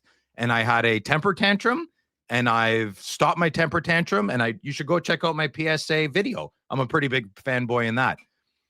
And now, yes, I don't want the Austin Matthews card, and I am not bipolar. You are allowed to evolve. I'm allowed to evolve, and I'm allowed to be subjectively irrational. Yeah. And guess what, Jinsen? So are you, buddy. You are completely allowed to be really silly in this hobby, because I have to be serious when I'm not in this hobby, and I want to be silly. So that's why. It's time to let loose. And just time to let loose. Love you, brother. Good questions. Thank you. I hope I explained them okay. All right. Personal pickups, Phil? Boop. That means 0. Yeah. Louis? Yeah, I had a straggler from the Saskatoon show I completely forgot about. It's 17-18 the Cup. Rookie Gold Spectrum out of 24, Nico Hischier. I figured if I'm going to try to collect all of his, like, out of 299s, probably need this one too out of 24 just to sweeten the pot. Cup-based cards are awesome. It's a great PC that doesn't cut. It's not going to break the bank. Such a loophole to fantastic cards that are a little spendy, but not, Great card, Louis. Funny enough, I had a straggler from Saskatoon too, where I bought from Jeremy Lee. Oh, people know him from Jeremy Lee. People call me Jeremy Lee. It's in with love now. Oh, sorry. But you ain't bona fide, Daddy. Yeah, I'm the pedophilia. Just go, Josh. I bought a 2000 Topps gold label, Class 1 Mario Lemieux out of $3.99. Just a cheap card, but a fantastic looking card. Love it, love it, love it. It's right here with me. Aw. Mm-hmm. They should be worth so much more, because I grabbed the Madonna from him too, and it was just like, are you serious? These things are just like giveaways. No. So very happy to have this card. Thank you, Jeremy Lee. And yeah, that's the show. Phil, you have fun? Yeah. No. Yes. Medium. Mid. Mid. I hate that. Mid. Ridiculous. Lazy. Okay. Well, if you like the episode, please leave a rating, review on Apple, Spotify, whatever podcast app you listen to us on. If you love the show, if you love Louis, everybody loves Louis. You want to see Mike Bonanno sign his nipple?